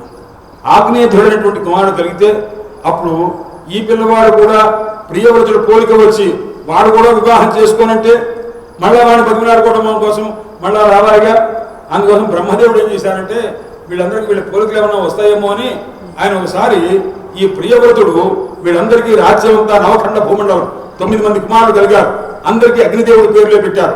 పెట్టిన తర్వాత ఆ తేజస్సంపత్తి కలిగిన వారే వాళ్ళంతా ఉన్నారు. అందులో ఆగ్నేయుడు ఏం చేశారంటే అతను వివాహం చేసుకుంటే మిగతా వాళ్ళు కూడా అనుసరిస్తారు, అన్నగారిని అనుసరిస్తారు అని ఆయన ఏం చేశారంటే ఈసారి పెళ్లి కూతుర్ని ఆయనే సృష్టించారు బ్రహ్మదేవుడే. పూర్వచిత్తి అని ఒక అప్సరసను తయారు చేసి ఆ అప్సరస ఈ ఆగ్నేయుడు అటువంటి ప్రదేశంలో సంచరించేట్టు చేశాడు. చేయంగానే ఆయన చూశాడు. చూడంగానే మహా అందగత్తె, మహాసౌందర్యవతి, బ్రహ్మ సృష్టి అందులో చేసేసరికి ఆమె చూశాడు. చూసిన తర్వాత అరే మిత్రమా నువ్వు ఎక్కడి నుంచి వచ్చావురా అన్నాడు. అంటే ఆడవాళ్ళని వరయ్యని పుణ్యంలో ఉంటుంటే బాగా చనువు ఎక్కువగా పెరిగినట్టు లెక్క అనమాట. ఈ భాష ఎక్కడిది? భాగవత భాష అనమాట. ఒకసారి మిత్రమా అని పిలవడం అనమాట, వరయ్యని పిలిచినట్టు అనమాట. ఒకసారి ఓ స్నేహితురాలా అని పిలిచినట్టు, ఇలా విచిత్రమైనటువంటి భాష ఉపయోగిస్తారు. ఇదంతా దేనికో తెలిసిన ఆడ మనిషిని వశం చేసుకోవడం కోసం, తనకు అనుకూలంగా చేసుకోవడం కోసం ఆ మాట్లాడే మాటలు. ఇది లలన అనునయ అతి విశారద అన్నమాట. ఆడవారిని అనునయం చేసుకోవడంలో వైశారథ్యం కలిగేటువంటి ఒక భాష. ఆ భాష ఎటువంటిది? గ్రామ్య భాషయ. అది చాలా హీనమైన భాష. స్త్రీ కోసం ఇంత విలువైనటువంటి శబ్దాలను ఉపయోగించి గొప్ప గొప్పగా ఆమె స్వాధీనం చేసుకోవడం కోసం ఇంత తపన పడాలని ఆయన. అందువల్లనే అది గ్రామ్య విదగ్ధ భాషయ. అంటే ఏ అనాగరికమైనటువంటి వ్యక్తులు మాట్లాడే మాటలు, ఆ మాటలతోటి ఇంత ఒక మహారాజ చక్రవర్తి అయినటువంటి స్వయంభూమనం యొక్క మనవడు అయిన ఆగ్నేయుడు ఇటువంటి వాడుగా మాట్లాడాడు. ఆమెతో మాట్లాడేసరికి ఆమె కాస్త అతన్ని లోపరుచుకొని ఆమెతో కలిసి ఆయన ఉన్నాడు. వాళ్ళ వల్ల ఆ కొంతమంది కుమారులు కలిగాడు. ఆ కుమారులు కలిగేసరికి అందులో నాభి మొదలైనటువంటి వాడు కొంతమంది కుమారులు కలిగారు. మొదటి వాడి పేరు ఆ ఆగ్నేయుని యొక్క సంతానంలో నాభి మొదటి వాడు. వీళ్ళందరినీ కూడా కన్న తర్వాత ఆ తల్లి కాస్త అప్సరస కదండి, అది కాస్త అంతర్ధానం అయిపోయింది. అంతర్ధానం అయిపోయేసరికి వీళ్ళకి పాలు పెట్టేవాళ్ళు ఎవరు, అన్నం పెట్టేవాళ్ళు ఎవరు లేరు. కానీ ఆ అప్సరస యొక్క గొప్పతనం చేత వాడి పుట్టుక చేతనే సింహ సంహరణోపేత, దివ్యమైనటువంటి సింహమంత పరాక్రమం కలిగిన వాడే నిత్యం నిత్యం వృద్ధి పొందుతున్నారు. పాలకర్ర పాపాల కర్ర ఏవకర్ర వాడు బ్రహ్మాండంగా పెరుగుతూ ఉన్నారన్నమాట. అలాంటి పెరుగుతున్నటువంటి ఆ పిల్లల్ని కాస్త ఆ పెద్దవాళ్ళు అయ్యారు. వాళ్ళలో పెద్దవాళ్ళు ఎవరయ్యా అన్నారు, నాభి అని చెప్పాను కదండి. ఆ నాభి కాస్త ఆ మేరుదేవి అనేటువంటి ఆమెను వివాహం చేసుకున్నారు. ఆ మేరుదేవితో వివాహం చేసుకుంటే ఆయనకి సంతానం మొదట కలగకపోతే ఆయన పురోహితులందరూ కలిసి ఈయనకి ఎలాగైనా కుమారుడు కలగాలి. ముందంతా 9 మంది 10 మంది 9 మంది ఒక ఆడపిల్ల ఇలా పుట్టారు. ఇక్కడికి వచ్చేసరికి నాభి దగ్గరికి వచ్చేసరికి ఎవరు సంతానం కలగాలి. ఋషులందరూ కలిసి ఆయనకి సంతానం కలగాలని విష్ణుమూర్తిని చూసి ప్రార్థించారు. ప్రార్థిస్తే అప్పుడు ఒక మహానుభావుడు పుట్టాడు. ఎవరు? సాక్షాత్ విష్ణుమూర్తి అన్నమాట. విష్ణుమూర్తి కుమారుడుగా పుట్టాడు. కుమారుడుగా పుడితే ఆయనకి ఏం పేరు పెట్టారు? ఆయన వృషభ అని పేరు పెట్టారు. అలుకారము వృషభ అని పేరు పెట్టారు. వృష అంటే అర్థం ఏమిటి అన్నాడు అంటే జ్ఞానము అని. భ అంటే ప్రకాశించేవారు, జ్ఞానము చేత ప్రకాశించేవారు. వృషభ అంటే శ్రేష్ఠుడు అర్థం. జ్ఞానం చేత, తేజస్సు చేత, పరాక్రమం చేత అందరికంటే శ్రేష్ఠుడు అనే అభిప్రాయంతో ఋషులందరూ కలిసి ఆయనకి వృషభ అని పేరు పెట్టారు. ఒక్కరే కుమారుడు. ఆయన సాటివాడు ఇంకా ఎవరు లేరన్నమాట. ఆ పిల్లవానికి అనేక రకములుగా ఆదరణ చేసి నాభి అనేటువంటి మహానుభావుడు, నాయన ఈ రకంగా ఉన్నావా సార్, నాయన నా వృషభ వృషభ వృషభ అని అనుకుంటూ ఆ పిల్లవాడిని తలుచుకుంటూ ఆ నాభి కాస్త కొంతకాలానికి దివంగతుడైపోయాడు. అయిన తర్వాత ఆ వృషభదేవునకు ఆయన పుట్టిన సందర్భంలో జరిగిన సన్నివేశం ఏంటంటే, ఇంద్రుడు కాస్త ఈయన ఏదో భగవంతుని యొక్క అభివ్యజ్య భగవల్ లక్షణం, భగవంతుడిలాగా ఉన్నాడండి, సాక్షాత్తు భగవంతుడేనండి అని అందరూ అంటున్నారు. ఇంద్రుడు కోపం వచ్చింది. భగవంతుడు ఎలా పుడతాడు, అది అసంభవము, కాబట్టి ఈయన పరీక్షిద్దామని చెప్పి ఆయన ఏం చేశాడు, ఈయన పుట్టినప్పుడు వర్షించడం మానేశాడు. వర్షించడం మానేసరికి లోకమంతా కూడా దుర్భిక్షమైపోతుంది. దుర్భిక్షమైపోతున్నప్పుడు ఆ మహానుభావుడు గ్రహించాడు. ఇంద్రుని యొక్క ఔద్ధత్యాన్ని గ్రహించి తన యొక్క తపస్సు చేత ఆయన వర్షం పడేట్టుగా చేశాడు. వర్షాధిష్టాత్రుడు దేవత ఇంద్రుడు. ఆ ఇంద్రుని యొక్క ఆధిపత్యాన్ని కాస్త అక్కడే కొట్టేశాడు. తన యొక్క శక్తి చేత వర్షం కురిసేట్టు చేశాడు. ఇంద్రుడు భయపడ్డాడు. భయపడి వృషభదేవుని దగ్గరికి వచ్చాడు. నమస్కారం చేసి, స్వామి మా అమ్మాయిని వివాహం చేసుకోండి అని కోరాడు. ఒక సమయం వచ్చినప్పుడు ఇంద్రదత్తాయాం జయంత్యాం, ఇంద్రుని యొక్క కూతురు జయంతినిచ్చి వృషభదేవునికి ఇచ్చి వివాహం చేశారు. స్వామి గ్రహించండి అన్నారు. సరే అన్నారు. ఇక మీరు ఆ వర్షింపజేయడం అది మానేసేయండి, నేను చేస్తాను, మీరు మా అల్లుడు కదా, మీరు ఎలా చెప్తే అలా వింటానన్నాడు. ఎవరు? ఇంద్రుడు. అన్న తర్వాత సరే అని ఆయన మానేశాడు. అప్పుడు సకాలంలో ఎల్లప్పుడూ కూడాను దివ్యమైనటువంటి వర్షం కురుస్తుంది. అప్పుడు ఆ వర్షమునకు ఏమని పేరు వచ్చిన? అజనాభ వర్షం అని పేరు. భరత వర్షానికి ముందు పేరు అజనాభ వర్షం. మనం భరత వర్షే భరతఖండే అంటున్నాం. ఈ భరత వర్షానికి ముందు ఏమంటుండేవాడు? అజనాభ వర్షం అంటున్నారు. అజ అంటే వృషభదేవుడు, నాభి కుమారుడు. అందువల్ల విష్ణుమూర్తి నాభి కుమారుడుగా పుట్టాడు కాబట్టి అజనాభ వర్షం అని అప్పుడు అంటుండేవాడు. ఈ అజనాభుడు అనేటువంటి ఏ వృషభదేవుడు ఉన్నాడో ఆయనకి ఆ భార్య జయంతి ఎందు ఈ వృషభదేవునకు 100 మంది కుమారులు పుట్టారు. 100 మంది కుమారులు. 100 మంది కుమారుల్లో 81 మంది ఉన్నారు. ఆ 81 మంది కూడాను యజ్ఞయాగాదులు చేయడంలో దిట్టలైపోయారు. వస్తుతః క్షత్రియుడు అన్నప్పటికీ కూడా యజ్ఞయాగాదులు చేయడంలో కూడా దిట్టలయ్యేసరికి కొంతకాలానికి బ్రాహ్మణులు అయిపోయారు. వాళ్ళంతా కూడా 81 మంది. ఇక ఎంతమంది ఉన్నారో లెక్క పెట్టుకోవాలి మనం. భరతుడు అందరికంటే పెద్దవాడు, 82. అతను తన తర్వాత ఉన్న 9 మంది సోదరులకు ఈ భూమండలం మొత్తం కూడా 9 భాగాలు చేశాడు. అప్పుడు ఏమైంది? 82, 9, 91. ఇంకెంతమంది ఉన్నారు? 9 మంది ఉన్నారు. ఆ 9 మంది కూడా ఇటువంటి వారు అన్నారు, మహాజ్ఞానులు. చూడండి, 81 మంది యజ్ఞయాగాది కృతులు చేయించే కర్మరతులైనటువంటి మహనీయులు, క్షత్రియులుగా ఉన్నవాళ్ళు బ్రాహ్మణులు అయిపోయారు. ఆ తర్వాత భరతుడు, తర్వాత తమ్ముడు 9 మంది, మొత్తం 10. ఆ 10 మంది కూడా ఎలా ఉన్నారయ్యా అన్నారు, నవఖండ భూమండలాన్ని పరిపాలించేవారు. అందరికంటే భరతుడు కూడా రాజ్యపాలన చేసేవారు. ఈ రకంగా 10 మంది ఉన్నారు. అంటే 91 మంది అయ్యారు. ఇక 9 మంది ఉన్నారయ్యా. ఆ 9 మంది ఎవరు ఉన్నారు? నాయన జ్ఞాన సంపన్నులైనటువంటి వారు, ఆత్మనిష్ఠులైనటువంటి వాడు. వాళ్ళ పేర్లు వింటేనే నాయన పరమాత్మ యొక్క పరిపూర్ణానుగ్రహం కలిగేటువంటి వాడు. సనకల సనందన సంస్మార సంస్జాతులు ఎటువంటి వారు వాళ్ళను కూడా అతిశయించి ఉంటారయ్యా అన్నారు. వాళ్ళు ఎవరయ్యా అన్నారు? నాయన పరీక్షణ్ మహారాజా, వాళ్ళ కథ ఇద్దరు ఉపరిష్టాద్లక్ష్యామ. ఏకాదశ స్కంధంలో చెప్తాను రా అబ్బాయి, ఇప్పుడు చెప్పను. కనీసం వాళ్ళ పేర్లు చెప్పండి మహానుభావ. ముందు కనీసం పేర్లన్నా అనుకుంటా అన్నాడు. కవి, హరి, అంతరిక్ష, ప్రబుద్ధ, పిప్పలాయన, ఆవిర్హోత్ర, ద్రుమిళ, శమస, కరభాయన. వచ్చినాయా 9? అందుకోసమని ఈ రకంగా 9 మంది కుమారులు ఉన్నారు. వాళ్ళు తన నామ శ్రవణ మాత్రేణ, వాళ్ళ పేర్లు విన్నంత మాత్రం చేతనే పునీత భవేయో, పునీతులైపోతారు ప్రజ విన్నటువంటి వాడు అని అన్నారు అన్నమాట. అటువంటి మహానుభావుడు, వాళ్ళ కథ ఉపరిష్టాధ్యక్షామ. పని చెప్పుకుందాం ఆయన, పని చెప్పుకుందాం అన్నారన్నమాట. అట్టి మహానుభావులు 100 మంది కుమారులు వృషభదేవునికి కలిగారు. వాళ్ళందరూ చిన్న చిన్న పిల్లలుగా ఉన్నారట. అందరినీ కూర్చోబెట్టారు. కూర్చోబెట్టిన తర్వాత వాళ్ళకి ఉపదేశం చేస్తున్నారు. నాయన కుమారులారా, నేను చెప్పిన మాట వినండి రా అబ్బాయి అని చెప్పి, గురున్న సస్యాత్, జననీన సస్యాత్, పితాన సస్యాత్, అపదశ్చ సస్యాత్, దైవన్న సస్యాత్, స్వజరోర సస్యాత్, నమోచయేచ్చ సముపేత మృత్యుం. నాయన, ఆ తండ్రి కాడు, ఏ తండ్రి అధ్యాత్మ జ్ఞానాన్ని ఉపదేశం చేయడో ఆ తండ్రిని వదిలిపెట్టే.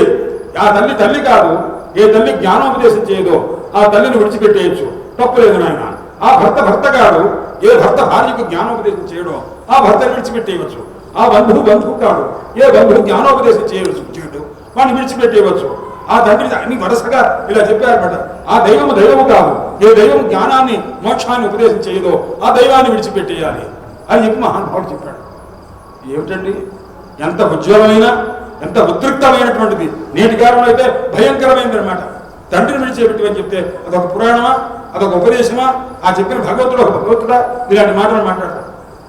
మోక్షాన్ని ఉపదేశం చెయ్యని తండ్రి కాడు, గురువున్న ఆ గురువు కాడు, ఏ గురువు తత్వోపదేశం చేయడో ఆ గురువుని విడిచిపెట్టేయన్నారు. ఎవరండి ఆయన అన్నారు? శుక్రాచార్యుని బలిచక్రవర్తి విడిచిపెట్టాడు. సరే, అలా శుక్రాచార్యుడు ఏం చేశాడు? నాయన వచ్చింది వామనమూర్తిని ఐశ్వర్యం అంతా లాగేసుకుంటాడు 3 అడుగులతోటి, కాబట్టి నువ్వు ఏం చేస్తావంటే నీ డబ్బు రక్షించుకోరా అబ్బాయి, ఆయనకి అబద్ధం చెప్పు, నేను ఇవ్వనుకో అని చెప్పరా నాయన అన్నమాట. ఆ గురువు ఏం చేశాడు? అర్థం ప్రధానం అన్నాడు, పరమార్థమైన పరమాత్మ వ్యర్థం అన్నాడు. అందుకోసం పరమార్థాన్ని వ్యర్థమని, అర్థం సార్థకమన్న శుక్రాచార్యుల వారిని బలిచక్రవర్తి విడిచిపెట్టేశాడుగా. అర్థం కావాలా, పరమార్థం కావాలా? పరమాత్మే కావాలన్నాడు బలిచక్రవర్తి. అందువల్ల గురువున్న సస్యాత్, ఆ గురువు కాడు. జననీన సాస్యాత్, ఆ తల్లి కాదు, ఏ తల్లి జ్ఞానోపదేశం చెయ్యదో.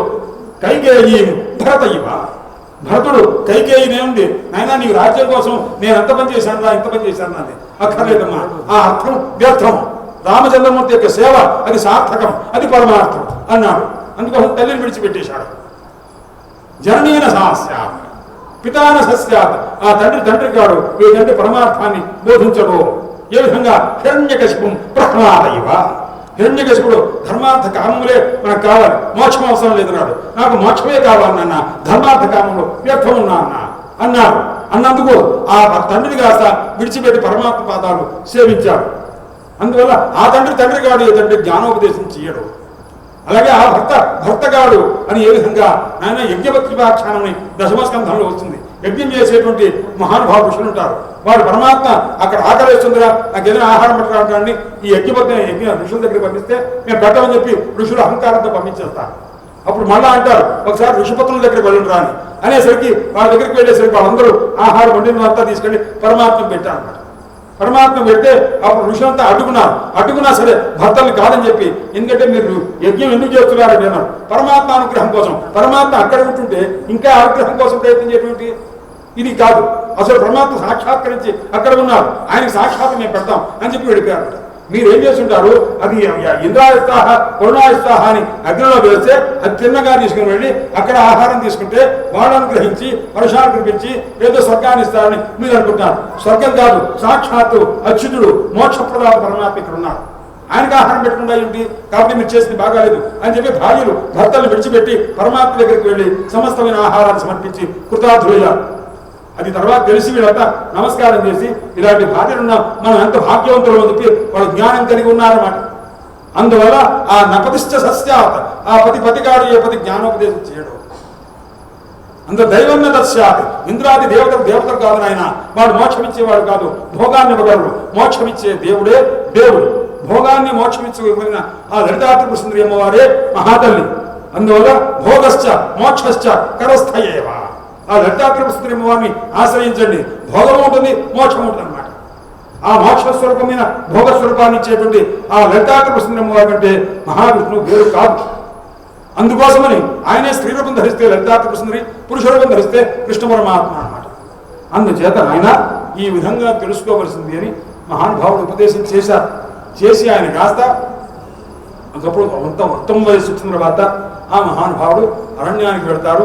తర్వాత భరత చక్రవర్తి యొక్క రాజ్యము విషయం అంతా వస్తుంది. అది రేపు చెప్పుకుందాం. హరయే నమః.